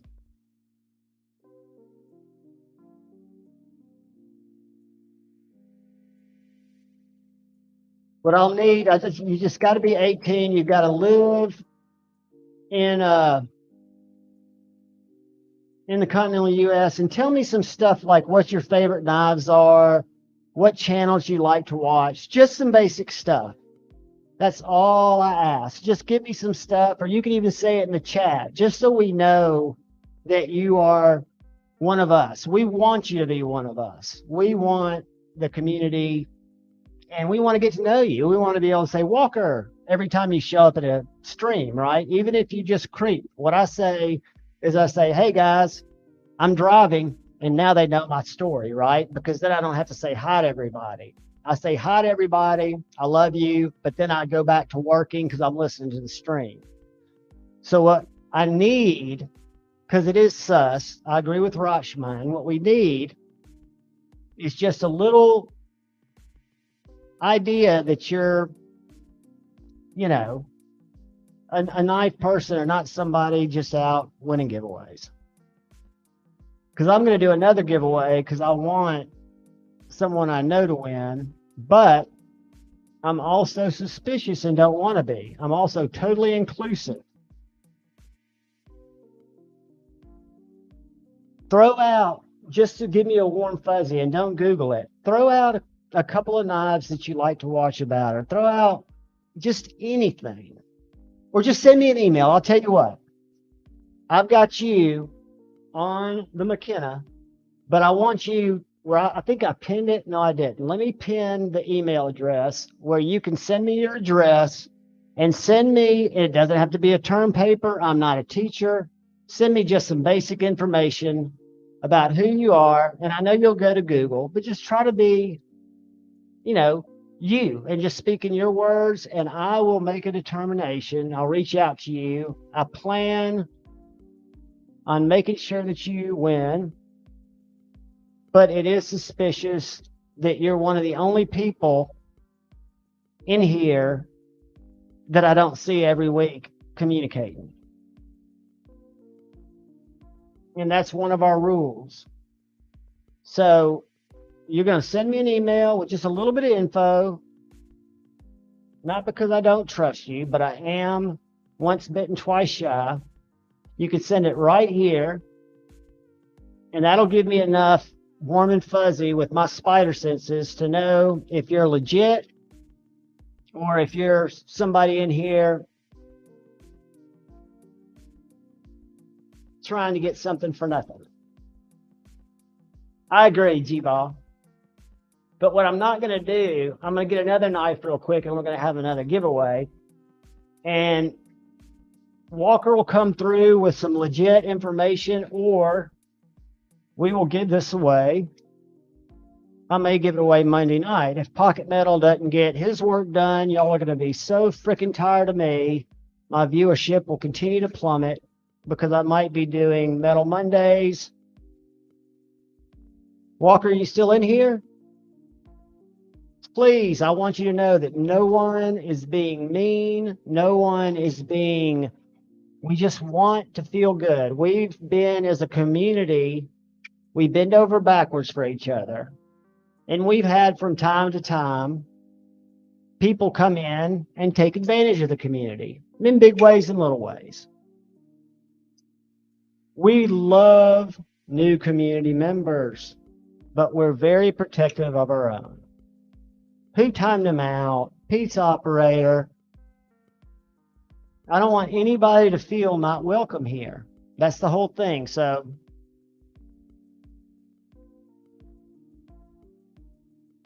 I promise you guys, I'm an OG criminal.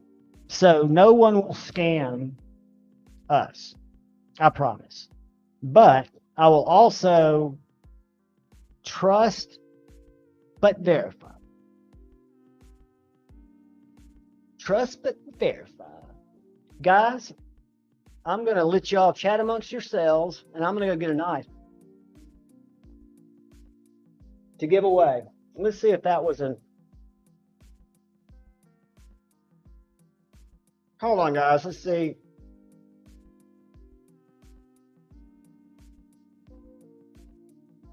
Oh, that's from my brother, Neil McKenzie.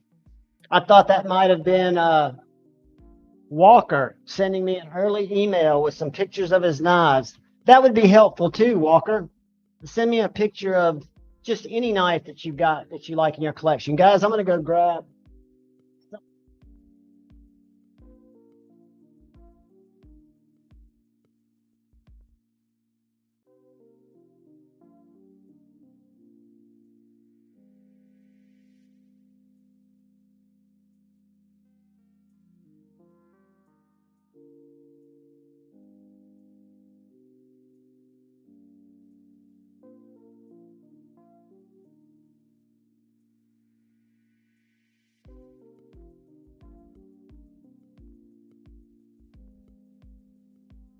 All right, guys. Did Walker ever come back? What's up, Yoda? See, Yoda's been in here chatting. And he's new. And I'm welcoming him here. I'm glad he's here. I love seeing new people. I love sarcastic, humorous new people. Homer Phillips. What's up, Homer Phelps? Get in here and chat it up with some of these people. Get to know some of these guys and gals. And if y'all are lurking and working, that is understandable. I get it. Just let somebody know, strike up a conversation, meet a friend, talk about something sharp you cut yourself with or that you like. And I, of course, don't mean intentionally. I mean like where I had a cut on my finger from the live stream last night, and I don't know how I got it. And I don't know which finger it's on now. Anyway, it's that right there. All right, so I'm going to get this off the screen, and we will look for Walker in the chat, and I will look and wait with bated breath for his email. And we will get some vouchers. This is Tent. What is up? D-Metal channel member. What's up? Oreo Dave. All right, guys. I need y'all to tell me of these two knives that I'm getting ready to show up. Which do you want to be in the next giveaway? The first one is one of my personal cardboard slicey faves. The Civivi Ripple. The knife, for any of you that have an issue with Lefty, this is a knife that cost him his PayPal account because they thought he was selling rifles. The other knife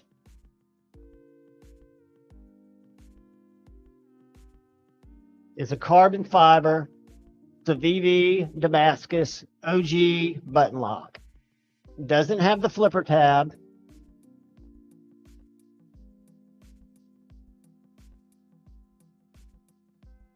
So we can go for the button lock dance if you want to get into it that way. I've never had a problem with this button lock. I like the size of the knife. Or, whoops, I can't believe I failed that. This has the best detail. As I fail it again, fuck me.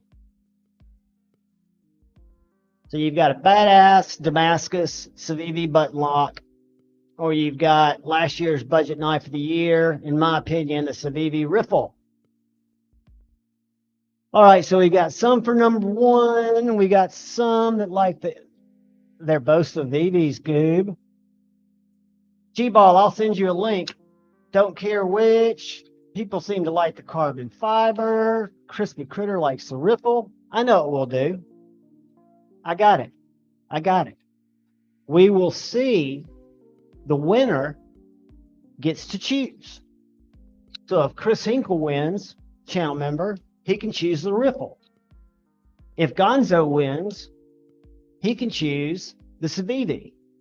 That way it's a win-win. Y'all get to choose between these two knives what you win.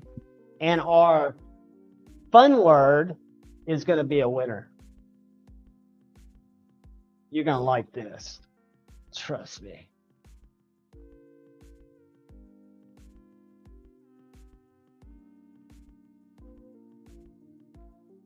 All right, guys. Ed Harrison, one of my highlights of Blade Show 2023. Welcome, brother. I'm getting ready to put up a word. We're doing another giveaway. And we may have a giveaway next week. And that is the word that we'll be putting on. And Walker, if you're in here, come talk to us a little more. Still hadn't got an email.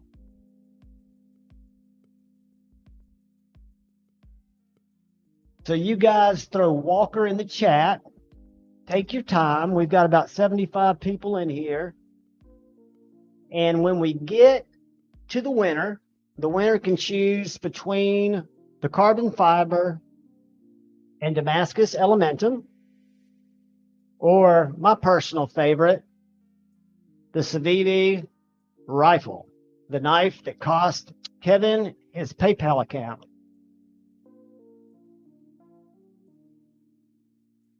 Yeah, I don't think we'll see Walker again. I think, and I'm not going to give the, I'll bring it back next week or Monday night, probably next week. We'll do the McKenna again, but I do want to give him a chance. He might send me a picture of his Apache case with his name signed. You never know. I mean, when I used to first get in here, until I got into Grateful Panics live, I was a creeper. I was just learning and absorbing stuff, right? I was learning about knives. I didn't have the self-confidence or the wherewithal to start chatting because I didn't have anything really to talk about. My knowledge wasn't there, right? I mean, I didn't have anything really to add. So it's all good. But yeah, I think there's some susness there, because if I was Walker, I'd be talking it up. I'd go, no, guys, I'm in here. I watch the content. I love the video he did about X, or I love when Said Stevie does this, or Matisfaction does that, or E&G's like Karen, something. Give me. Walker was the guy that won this knife, but he has to give us a little more information in his email so we know he's a knife guy, because nobody knew him. And I've been announcing that all along, that if you're in here and you're lurking, that's fine. I'm a lurker. Just say hey to some people. Get yourself established so somebody, one of the 75, 76 of us, would vouch for you. A great example, and I know B Shady. I just didn't know how to get in touch with B Shady. My heart was telling me when he won that giveaway and wasn't here that he should have won. And thank goodness, my brother from another mother, Dopey, stood up and said, nope, I can get in touch with B Shady. That's what I want to happen. I don't want someone to be penalized for not being able to be here if we know them, right? I want to give the knives away that I'm getting out of my collection to the people that I love. Chef Rocky, Ed Harrison, Dopey, Josh, Ian, people I know, right? Let me get that. Now that you're in here and you're talking, you're chatting, hopefully you'll come back. Hopefully you'll go tomorrow night to Shane, Edgy Americans Live at 9 o'clock. And hopefully you'll get on the YouTube schedule and you'll realize, what's up, T-Fetch? You'll realize that almost every night there's a live stream. And it's not that it's about the knives or what's in the content. It's about people coming together for fellowship and having someone to lean on, to laugh with, to tell to fuck off, whatever the case may be. You know, safety in numbers, and we have a good tribe.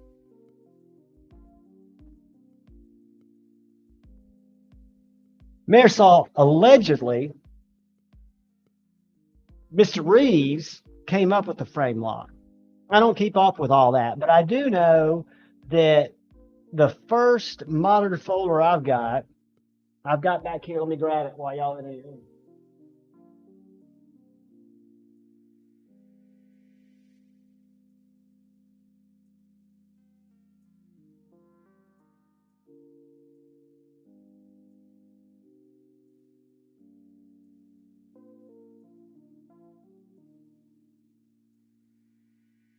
So back when I was in college and just getting into knives, I was pretty cool. G-Ball, I need to send you a link. Hold on. You don't have to get on, but if you can, let me, then I'm going to show y'all a cool knife. Hody-do. See, I wish I could multitask better. My ADHD meds are not working nearly like they used to. And I've been on them now for 7 years. So it's kind of I think I need to change. Greg, I just sent it to you via text, brother, if you want to jump in. But what was I saying? Oh yeah, this knife. So liner locks and frame locks, I don't know a lot about. I don't know a lot about this lock either. Do y'all know what that is? Made in America. One of the first modern knives I bought. It is a Kershaw Mini Mojito designed by Ken Onion, and it uses this ball lock right here. It's assisted, so I can use the thumb studs to deploy it, and this little spring locks it right there in the stay.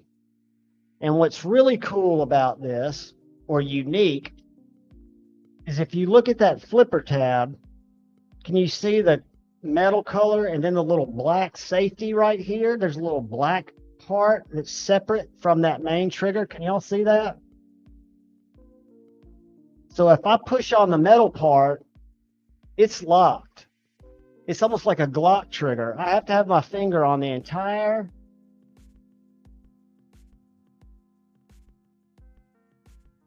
to flip it out. And I thought that was the coolest thing. And I've used this knife and sharpened this knife. And then I got a blur, and I've misplaced my blur. My blur's lost.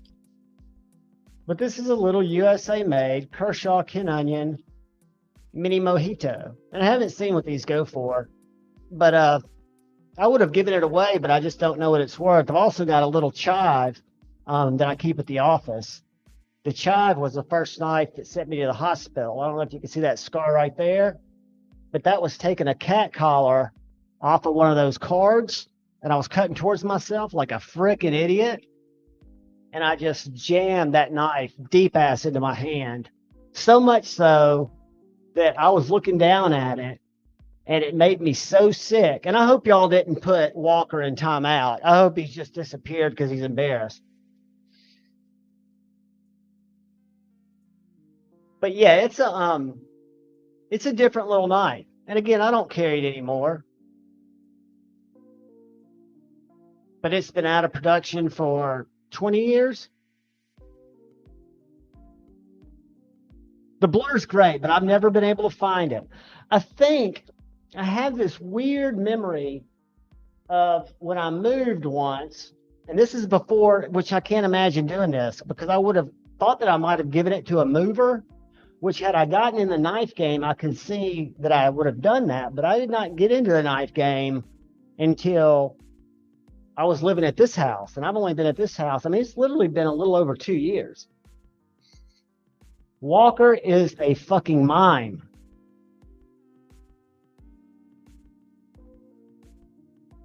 And if we don't get anything from Walker, and if I don't get an email, what we'll do is we'll go ahead tonight and make sure somebody walks away with this McKenna, because it's my knife. I can give it to whoever the fuck I want to. Who was hoping they won? Who was the person that was so Josh? Maybe I'll just say this one's won, and I'll send it to Josh, and we'll give away the Civivi and the Elementum. I think Josh would dig that knife. I'll have to think about that. So how many entries do we got? We've got 76 people. We got 64 walkers. All right, guys. I'm going to, Ed Harrison, get in there, buddy. Put Walker, let me share it again. And let's get Walker in there a few more times so you all get a chance to win. And then we will draw again, and hopefully we'll get somebody we know. Walker.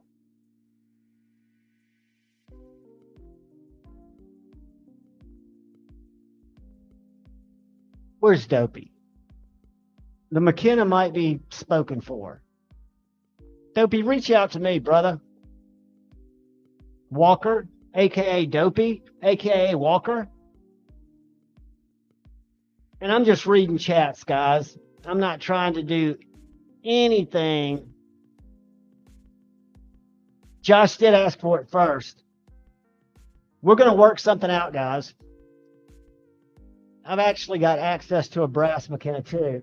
I just need to see if Grateful Panic wants to give it back, because I gifted it to him. We may have 2 McKennas. I just have to check.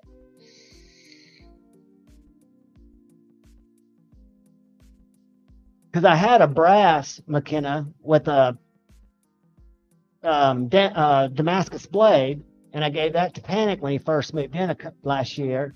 But I don't think he carries it. So y'all both email me and remind me what the fuck's going on.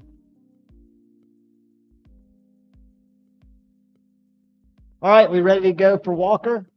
For whoever wins is going to get to choose between one of these 2 knives. So the first thing we need to do, 5, 4, 3, 2, 1.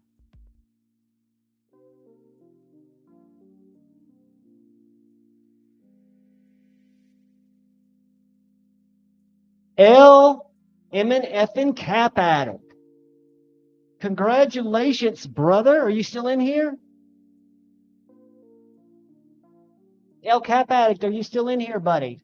That does not mean you win or you don't win. It just lets you choose what you win. You got to still be in here. Norman Invader. Paging L. Cap Addict. Clean up aisle 6. So El Cap Addict, congratulations. Choose if you would like the Civivi, Button Lock Elementum in Damascus, or if you would like the Elementum or the riffle because we're going to give the other one away. And I'm going to put my email in here, but you need to speak up, brother. I'm not going to give your knife away, but I'm going to let the crowd choose which knife they still want to be available. If you don't jump in here, I'm going to give you about 5 minutes because you might have gone to pee. And I didn't give you the right email address. So hold on. Let me delete that motherfucker. Shit. Ignore that. Oh. Why will it not let me? Oh, I know why. I don't got that wide enough. Boom. Delete. All right. Has El Cap Addict, who's in here all the time and who was in here within 5 minutes ago, showed himself again? I'm about to put in the real email address and I'm about to pin it. Hey, GP. Take a pen. Look at that little bronze McKenna. That looks like that, or I think it might be in that case. But if for some reason you find only it now, but if you don't want it, we have a couple of people in the chat that because the Walker guy didn't win it because he doesn't know anybody, and Dumpy wants one of somebody else. And I said if I find another one, we might be able to hook you both up. But we'll check on that over the weekend, guys.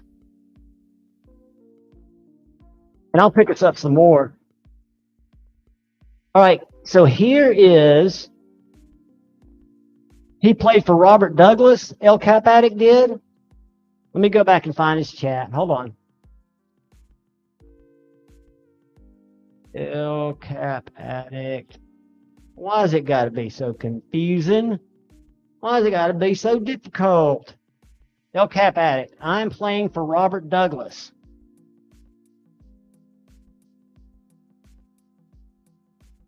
Robert Douglas, are you in here, brother?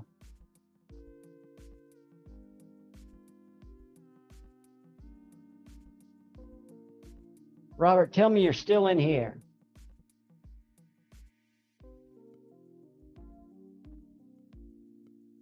And tell me you got a proxy. And tell me which knife you want. El Cap Addict wants to give it to Josh Branson. Josh Branson, show yourself, buddy.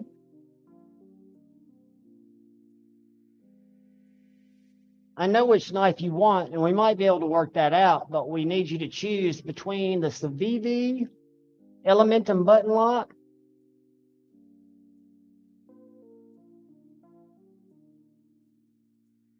You guys are so kind. Josh Branson, are you in here, brother? Yes, congrats to Josh. And I can find Josh, but the problem is I've got to give away another knife, and I do not know which one. G-Ball figured it out. I'm putting in the email address again. This is fun, kind of suspenseful, kind of trying. There he is, Josh Branson. Tell me something, brother. Let me put in this. I'm putting in the address, and you can Gmail it to me. But I need to know now so I can give away the other one. Which of these knives, the Civivi button lock? Let me make myself big. Hold on. The Civivi Damascus carbon fiber, old school Elementum, or the micarta Civivi riffle. Josh picked the Elementum. Do we have that confirmed? All right, perfect. So give me a second to write Josh down.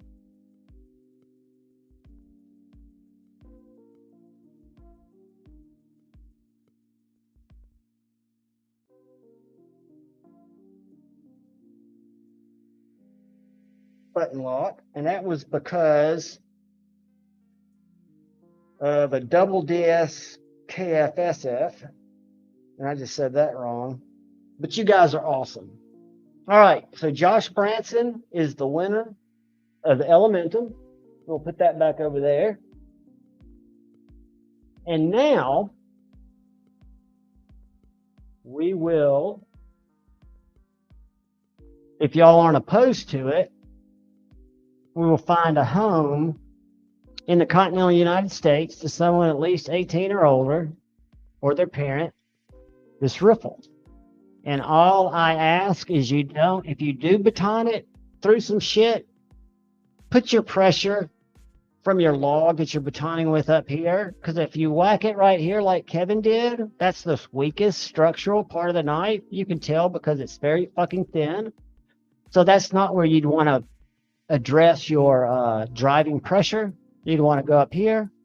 But guys, in all truth, this is a slicey, dicey, tall blade, fantastic geometry. I think it was the budget knife of the year last year. I'm crazy about the Miguron Valona or Moirel. But thumb up when you want up, G-Bizzle. But I'm telling you, this knife might be a year or two older, but it's just the bomb. It is a great knife. The big hole's great, and you know what's great about that big hole is you don't get the hot dog down the highway feeling because you can't stick your finger through that hole to where it whacks you out and you can't get it all the way through. Cue ball, anywhere you catch it, anywhere, it flies open. So this is a great one, and I'm going to find us a word while I wait for G-Bizzle. Let's go back, choose a broadcast, and we'll do this one a little different.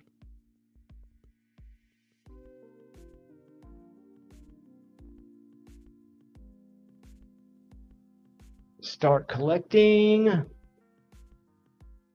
Thumbs up if you're ready, buddy. Y'all welcome the man, the myth, the legend himself, G-Bizzle. What's happening, man? Can you hear me? Dude, I hear you great. Your sound's always on point. We're about to give away the riffle, buddy. I'm getting ready to share the screen. Ooh, that's a good one. It's a great knife. That was when Civivi was at the top of their game. The detent's great. I was just saying, I was a Moirel. I still love the Moirel. Now, we will want to put the hashtag in this one, guys. Just kind of recreate exactly what it is. Send love and positive vibes upwards when you type in "be up," and think about the smile in the eyes of our brother Jason Brown. What's up, everybody?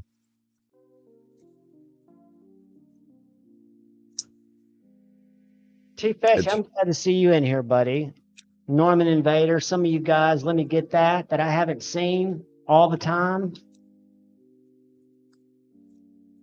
It's freaking pouring in here. Pouring here, dude. What's that?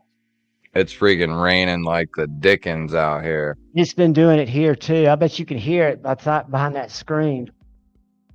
Yeah, it's doing the same thing here. Look at all these people playing for other people. I mean, I think it's fun to give away shit, but when watching people give shit away, it's just, y'all are awesome.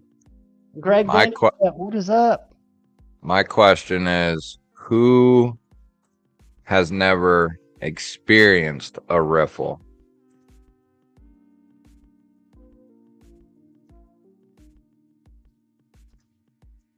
Who's never got to handle a riffle? They are so good.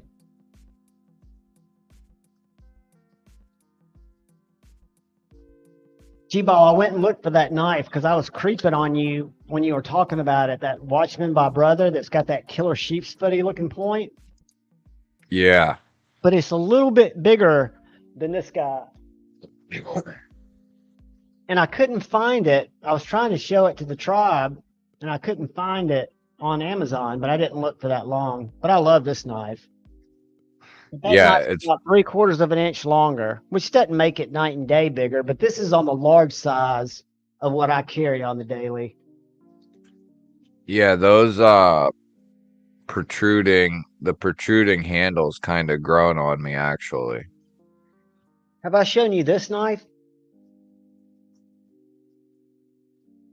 I don't think you have. What's This that? is a prototype. It's it's one I picked up at Blade Show from my buddies at the Vosteed booth because they didn't know what kind of sheep to package with this. So I put them together some ideas, a little just Tyco Kydex sheep with a cheap clip because people are most likely going to replace the clip as long as it's functional. But it's 14C. It's got jimping right here and right here. So you've got two really great places to choke up.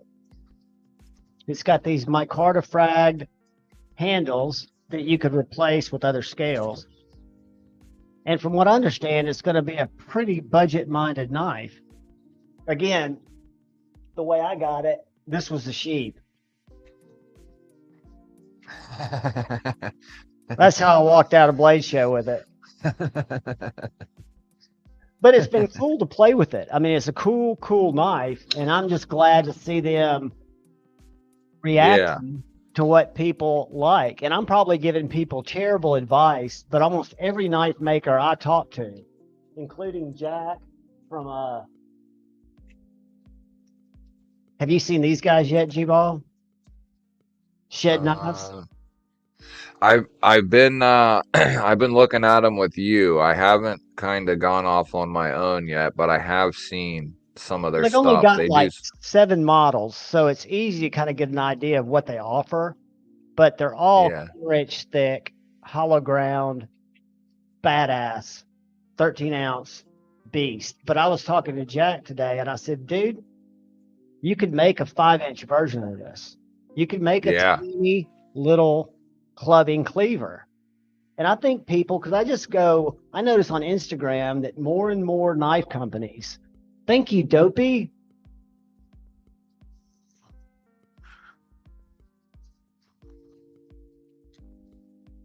Now, what steel is that coming in?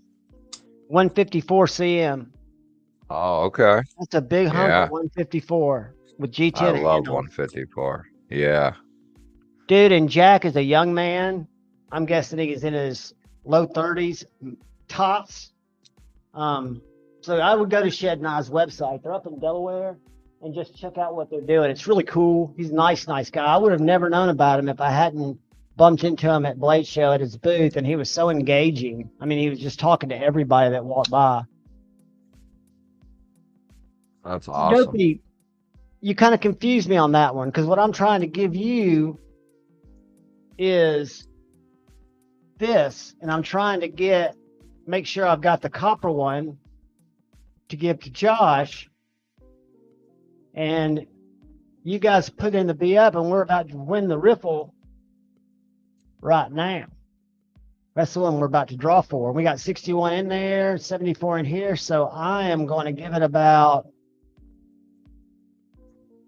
a few more minutes, not minutes, I'm going to give it a few more seconds. I'm going to give it like 15 seconds, and then I'm going to hit this, and we're going to see who wins the riffle. 5, 4, 3, 2, chicka 1. Good luck, people. Ooh. Thomas McDonald. Congratulations, dude. Congratulations, brother. Show yourself.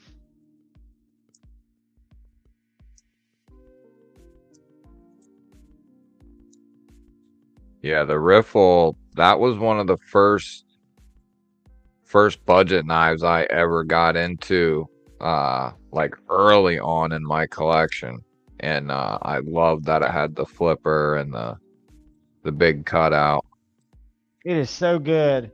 Jeffrey Dawson gifted 5 memberships, and I did not even know that. Jeffrey Dawson, thank you. I'm trying to find Thomas McDonald's quote. Thomas, show yourself, brother. People are questioning your existence, me included. I think I saw him. somewhere. Have you seen him before? There he is. His first. Yeah, I've seen He's him a channel around. member. He's definitely good to go. I'm gonna throw my email address in here, brother. Well, it's actually pinned. I might have retracted it. Here we go. Let's do this. Let me pull this out, unpin that, and let me put in. And if you'll email me your address, and I can assure you, you'll dig this knife. So Josh Worth gifted Chris Huer membership. Gosh, dude, you guys are too much. Why am I not seeing that? Because StreamYard sucks. Streaming. What are my options? I can pay somebody else to do this shit. Dude, I'm looking for another option as well. Will YouTube not do it? I mean, I think YouTube's gotten a lot better. We might just not know it. All right. Yeah. Thomas, That I might just be pinned option. the email address. It's kniveslive 2021, which is our founding year, at gmail.com. And I'm going to write you down right here next to, because I'm going to print labels. Under Josh Branson, we've got Thomas McDonald. Congratulations, buddy. And then Jeffy Dawson gifted Let Me Get That. Michael Upchurch. PNW Fun Stuff. Guys, y'all are awesome. I've not been ignoring you. I promise you, I just did not see any of it. Yeah, you don't. You But it don't. doesn't count. I should have Gonzo. What's up, Cue Ball? Oh, I was? I think those were successful giveaways, even though they got a little squirrely there with Brother Walker. Let's see if he sent me a dissertation email yet. Nope. Nope. So I have a feeling I know where that one's going. And hopefully I've got another one. Who makes the best scales for the PM2? Okay, that's a great question. And I've actually got 3 different choices I can show you. So,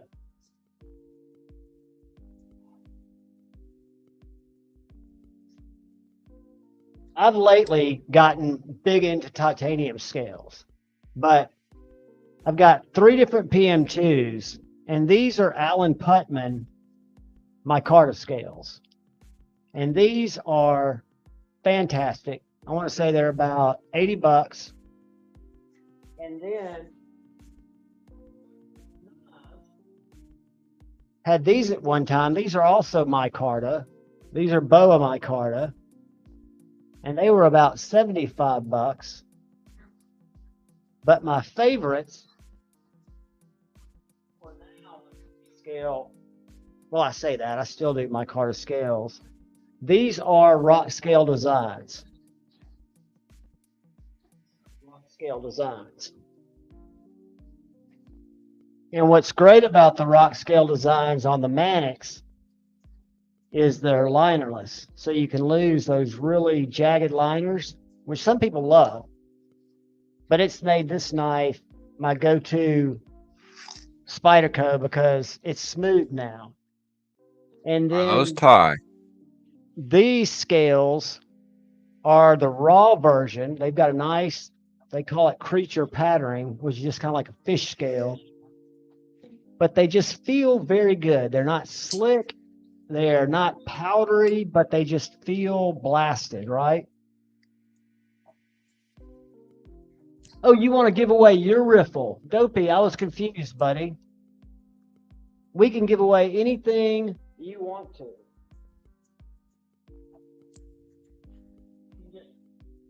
Send your info to Dopey. Dopey, are you where you can come on if I send you a link?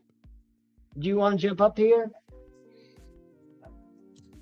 I wouldn't mind getting some tie scales for the Warney PM2.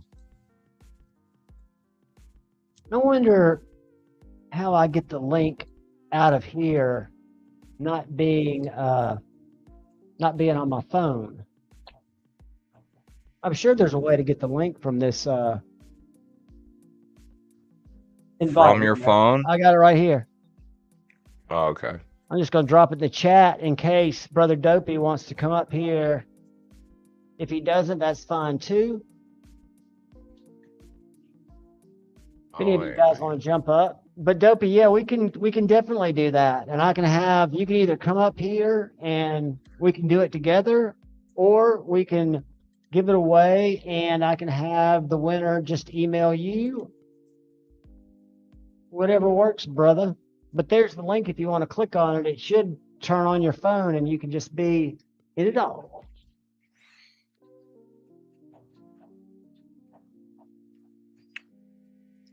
But so wait, did Dopey win a riffle? He didn't win a riffle. We were going to give Dopey a knife that he wanted that Walker didn't claim, but Josh also wanted that knife. And that's when I found out that Grateful Panic still has the one I gave him. So we might have two knives to give.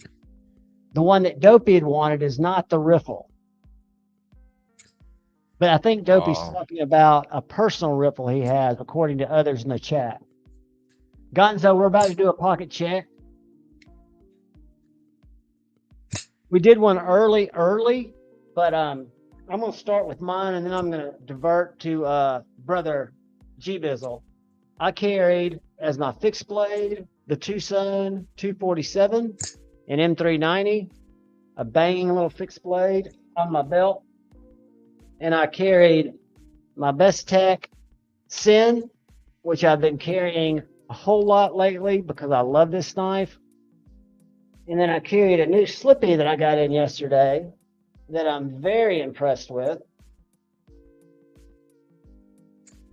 It came with this little taco slip. It is a Maniago Tactical Cherry. It's called the Viper Twin. Look at that micarta. That kind of slippy. Dude, it is. I want you to see this walk and talk. Ooh, I can hear the pops. I have been very impressed. M390, very thin grind, great fit and finish. I don't know what it's heat treated at, guys. It's probably low, but the way I'm going to use it is it'll be fine, I bet. And I want to say it was around 160 before I put in my 10% Javon 10 over at White Mountain. And what's cool about this knife, it's also very confusing, is if you go looking for this knife and you pull up Viper Twin slip joint at White Mountain Knives, you're going to see about 20 of these. So they've got them with carbon fiber inlays at a really high price. Then they got them with micarta or this white ivory like G10 type stuff that has bolsters on both sides for another price. Then if you want to save another 20 or 30 bucks, you can get the same knife with micarta or G10 that comes the entire length of the body. So you have one bolster at full scale for about $20 less than the Ed scale. Ed gifted 5 memberships. Thank you, guys. Kyle Coonley was gifted a membership. Edgy American was gifted a membership. Just Nate. You guys are awesome. And here comes my brother from another mother, my roommate from Blade Show 2023, the one, the only, Dopey. What is up, buddy? Can you hear us? I gotta do some settings real quick. Okay, I'll pull you down while you get set up. You were sounding good. I could hear you. Just thumbs up whenever you want to come up, Dope. Hey, you got some Tucson slip joints, don't you? Dude, not only do I have Tucson slip joints, but these slip joints that I'm getting ready to show you are back in stock if you go there right now. Where at? White Mountain? White Mountain Knives. and you can use Javon 10 and save 10%. But this one right here was $80. It is titanium with copper inlay, and you don't even see where those inlays start. The only thing I don't like about it is it's got a clip, but I keep it in a slip with the clip. And if you take the clip off, you've got this little protruding screw. I haven't figured out how to make that work yet, but it's got, listen to this.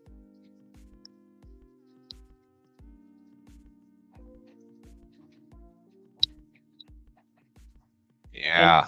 M390. Awesome knife. This is the 123. It's the Tucson TS 123, and it's one that I used to see on eBay for 150, 160 bucks, but it has gone way down. Let me show you what else came back in, because I've got one inbound that's still in stock that you might be interested in. And this one also, G-Ball, I'm going to show you this one that's back in stock. That was my number one Tucson, and still is my number one Tucson. Where is it? It's right here.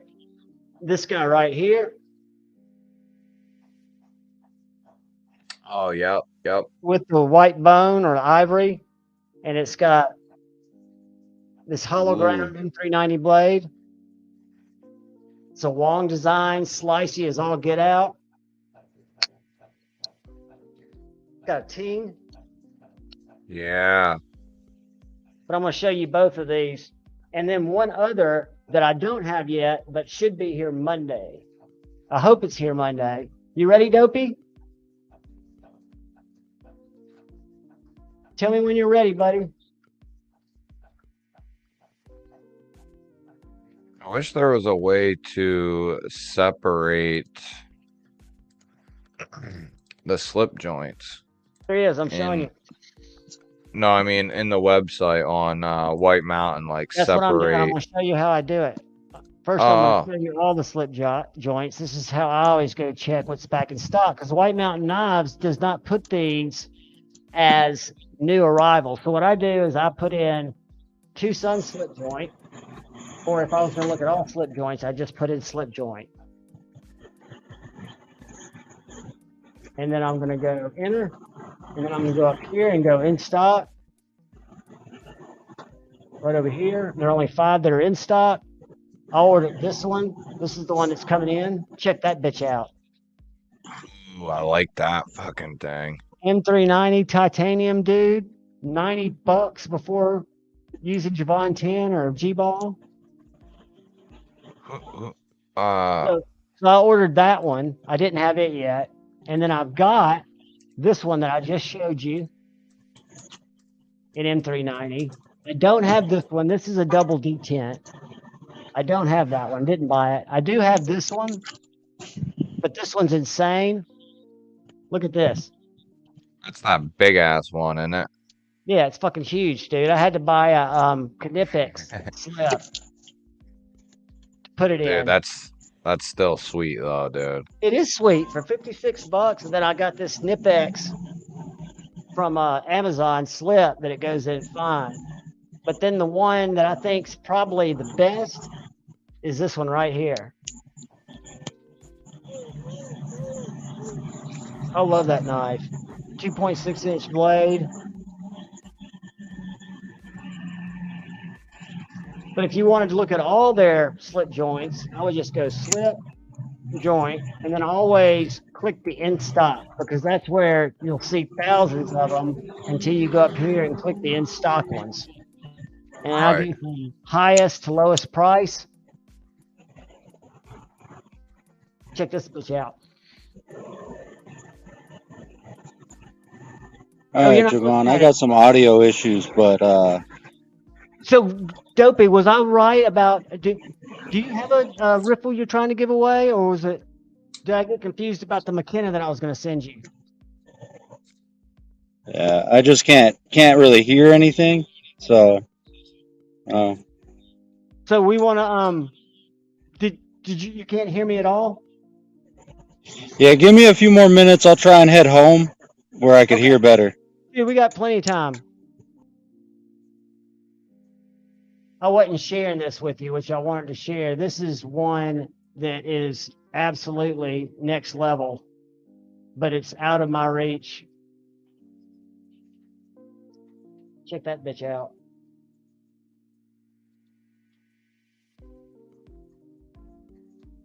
Oh yeah, that's a steep price. Well, it's their first slip joint they've ever made. So they Dude, made it's the slip joint sweet. for some European standards, made it for the Shield Sights, is a group, I guess, over there, Shield Sights Company, to enable a wearer to carry a tactical knife in England. So what it's got is, see that hole right there? Yeah. It's got a pin. It's a slip joint, but it's got a pin that you can put in there to make it a tactical fixed blade. Oh. Again, not anything I'm that interested in, but I just thought it was different. But that's why I love White Mountain Knives, because they've got different shit, man. I mean, you can literally go in here, and I like to go from highest price to lowest, just because to see stuff like this thing here, I'd never buy it. But this is a Sandrin. This is one of those things made out of dendritic or polyhydral tungsten carbide is the blade. So The hell is that? It's something that stays sharp forever, man. Allegedly. Really? Yeah, $300. Sandrin makes that knife, that flipper that looks so weird. Sandrin Knives uses that that material that's not steel that rarely ever needs to be sharpened. But I mean, they've got some. You get deep in here, and like these Tuya tortillas or whatever. I tried one of those at the Blade Show. It's got a little lighter pull, but that's a cool modern slip joint. And then this is the most expensive Viper when you go with that carbon fiber. But as you go down through the prices, you'll see that they've got these with 2 bolsters like mine. And as you go further down, you'll find them exactly the same knife. Here's mine, and they're all the same price. But then you can get one that's just like that, but it only has 1 bolster. And it brings the price down further. Hold on, let me find it.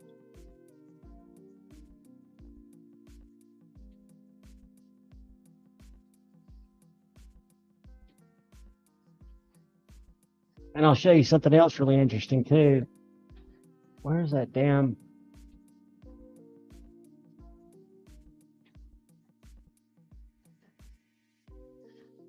Let's just do this. Let's make it easy and go Viper.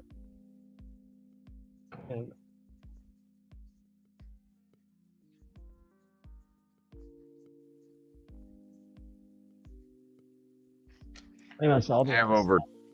They got over 250 slip joints. So White Mountain doesn't have any in, but they've got some that are like 160 that have the whole backside is the material. There's no 2 bolsters, just 1. And that's the only difference. But I was really pleased with it. I thought it was a high quality, and it seems like a good quality knife. And then the other thing that I found very interesting, and this is not my jam, but they've got this little weird slip joint that I just happened to see at another dealer and it's a dealer that sells things very, very inexpensively, but they have it priced much higher, which makes me think that it might be priced wrong on this site. And it might be something someone who likes it should grab. Let me find it.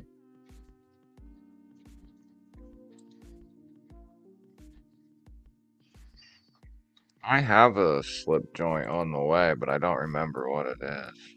You know, when I was ordering slip joints, they were all like surprises for me when I'd open them up. I would have no recollection of which one I'd late at night decide to get this knife right here. which does Oh, nothing for me. you know what I got, dude? What's I that? got the Rough Rider Apta in my Carta and VG10 on the Oh, way. sweet. Yeah. Sweet. It's like $30. Mimo said it's Michael Morgan. He said it's a badass little slippy for $30. We'll see how this one's $144.99 here. If I go to Chicago Nightworks, which sells things at a very good price,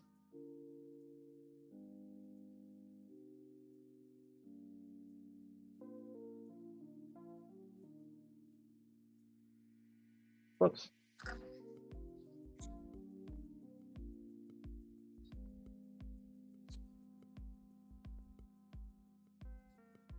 It's $289 on their site. Oh. There's no difference at all. $289 on their site, and let's look at it side by side.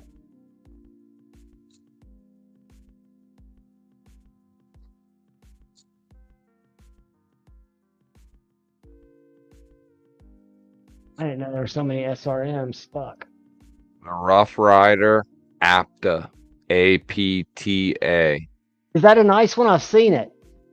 Yeah, dude. There's titanium, micarta, and G10, and I was gonna get the titanium one, but I decided to go with the micarta. I love micarta, and it was like $25 cheaper.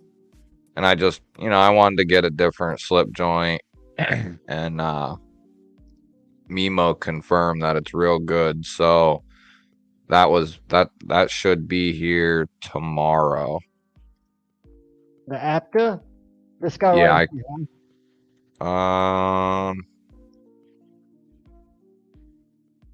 It's got a nice sheep's foot blade. Can you see it? No, I can't see it. You're still on the SRM. Oh, I gotta share again. That's right. Damn it. There's Dopey.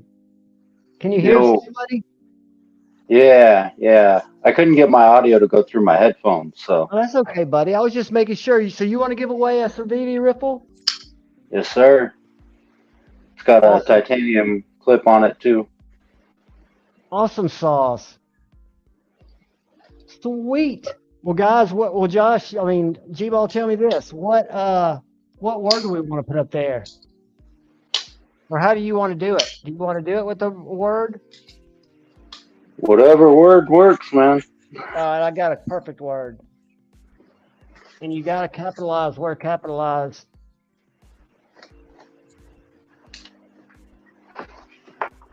How do I already have 4 people enter when I haven't even shared it yet? I guess they've already typed it in there. All right, guys, we're going to use Brother Dopey's word for Civivi number 2. And Dopey does rocks. I should have put that in there, but it would have taken all too much time. I know how y'all are.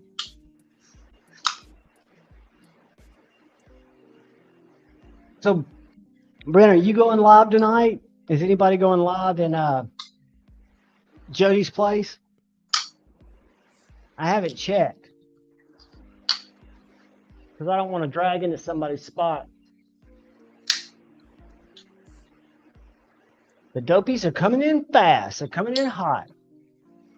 Hey, Dopey, you see that that private chat up there? Yeah, I can't really look at it though because I'm on my phone. Oh, okay. I was just gonna get you to read out your email address or something to me so I could, or do you want them to reach out to you on IG? What's the best way for people to reach out to you, whoever wins? Everything's pretty easy. I use Dopey6621 for everything. So At Gmail? At Gmail or on IG. Awesome. I'm gonna put it and pin it in the comments.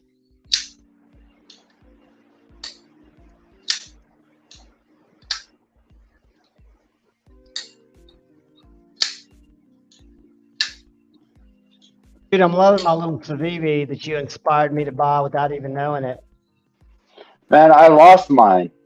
Did you? Yeah, I walk a lot, and it fell out at some point. I haven't been able to find it. I can fix that for you. Yeah, I'll eventually get another one. I'm not Do too I have worried your about address? it. You should. I won that. Okay. Don't buy one yet. Front flipper. I got one coming your way. Yeah, I won that Kubi front flipper about a month ago. Oh, The that's Royal. right. Right That before Royal's Blake. a good knife. That's one of Colin Mason Pierre's knives. Before Yeah, it's a really good knife. I liked it. Yeah, they need to do that in a premium version. All right, guys, there's 75 of you in here, but we only have 54 entries that I can see. What's the deal with these MKM Ferris slip joints? M390, $119 down from Dude. 200. Let me show you something. This is the That one's- MKM. This is the MKM root, the Anzo root. Uh-huh.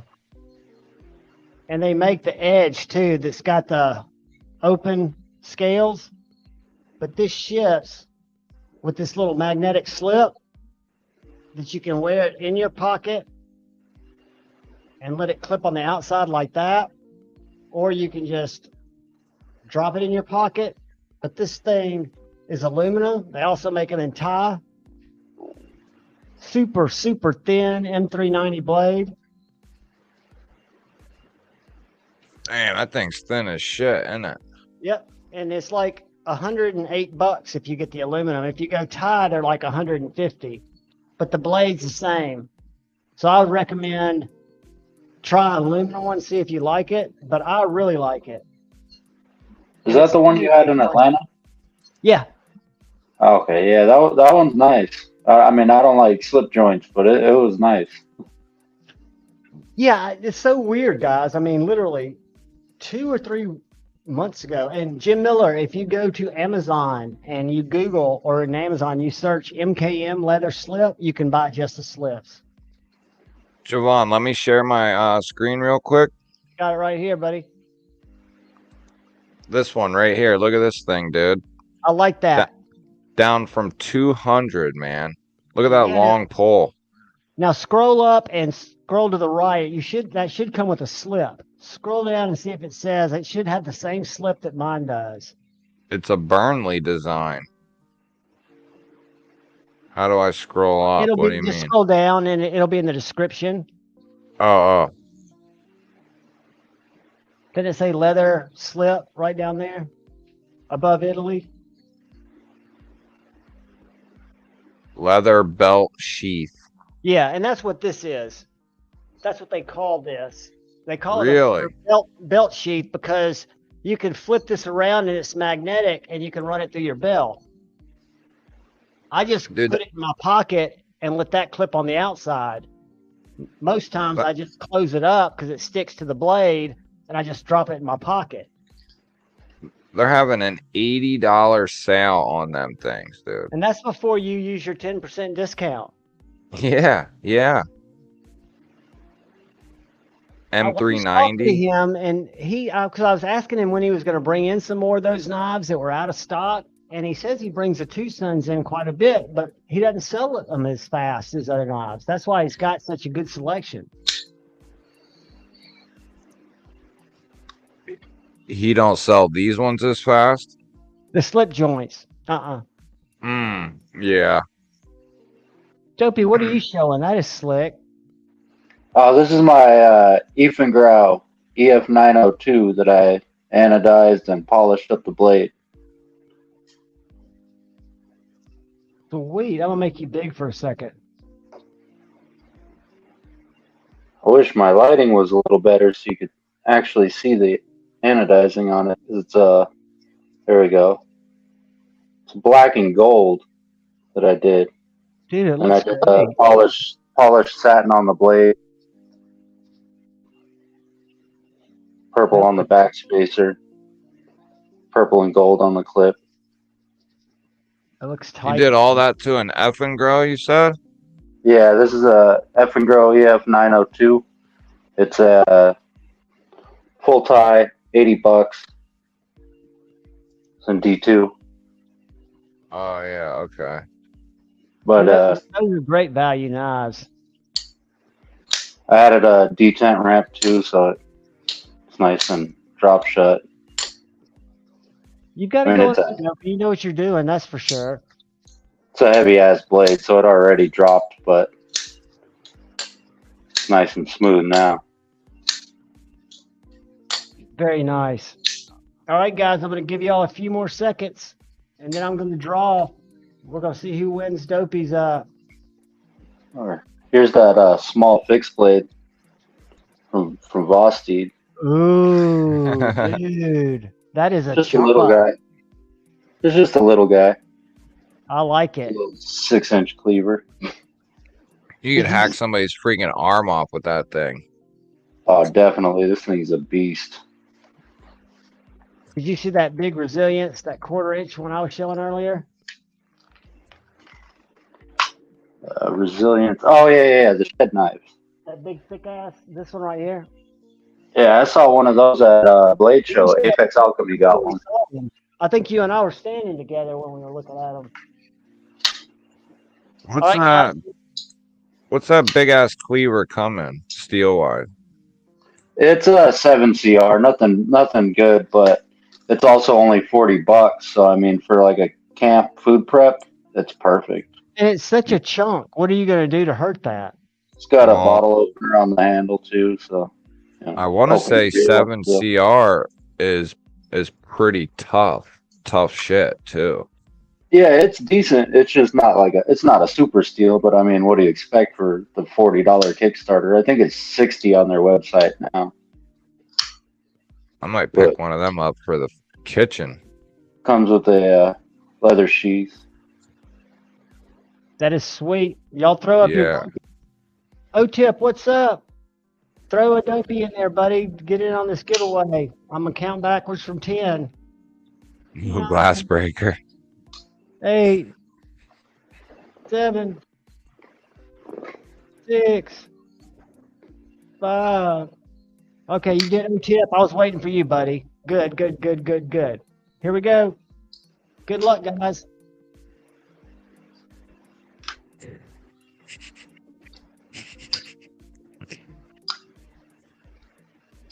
Acid. Oh, Kids. Nice.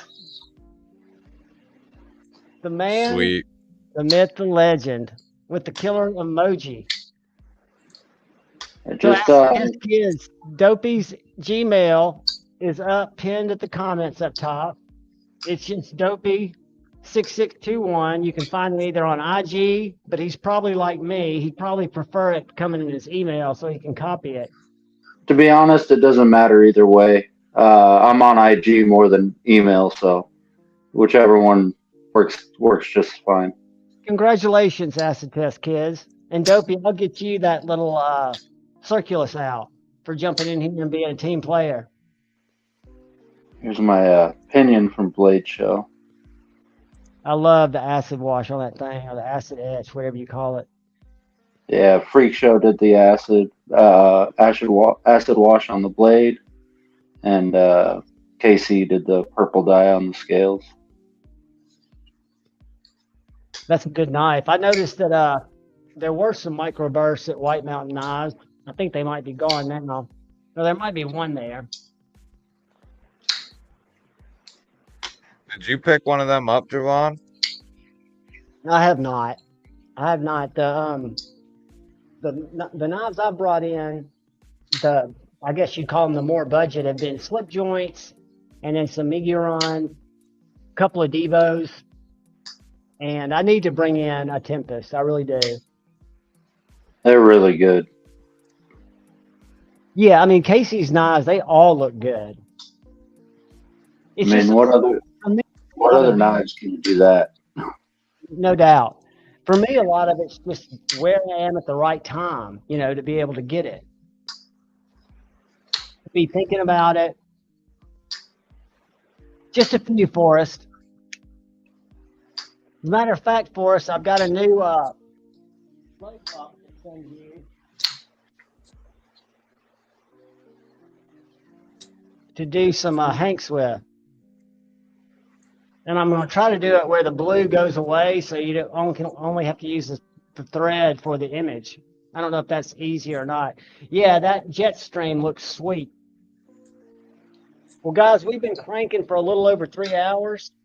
And on the Saturday nights, Taco Bell closes at 1. So then homeboy's going to go grab a Mexican pizza. Do you guys got anything to say to these lovely people before we go? What lovely people. I'm already on screen. I'm glad you are on screen, Dopey. Buddy, you're welcome. You're welcome to join me any Friday night and shoot the shit with me. I love talking to both you guys. Y'all are always welcome. But guys, don't give up if you didn't win tonight, because we will continue to do giveaways and we will make it happen. And I'll make sure some of you that don't win, even if you don't enter. So that's what it's all about, right? Guys, please look out for the guy or gal to your left. Please look out for the guy or gal to your right. Look out for each other. Be kind. Go forward with love in your heart. Choose debate, not hate. I love you all. You guys got anything?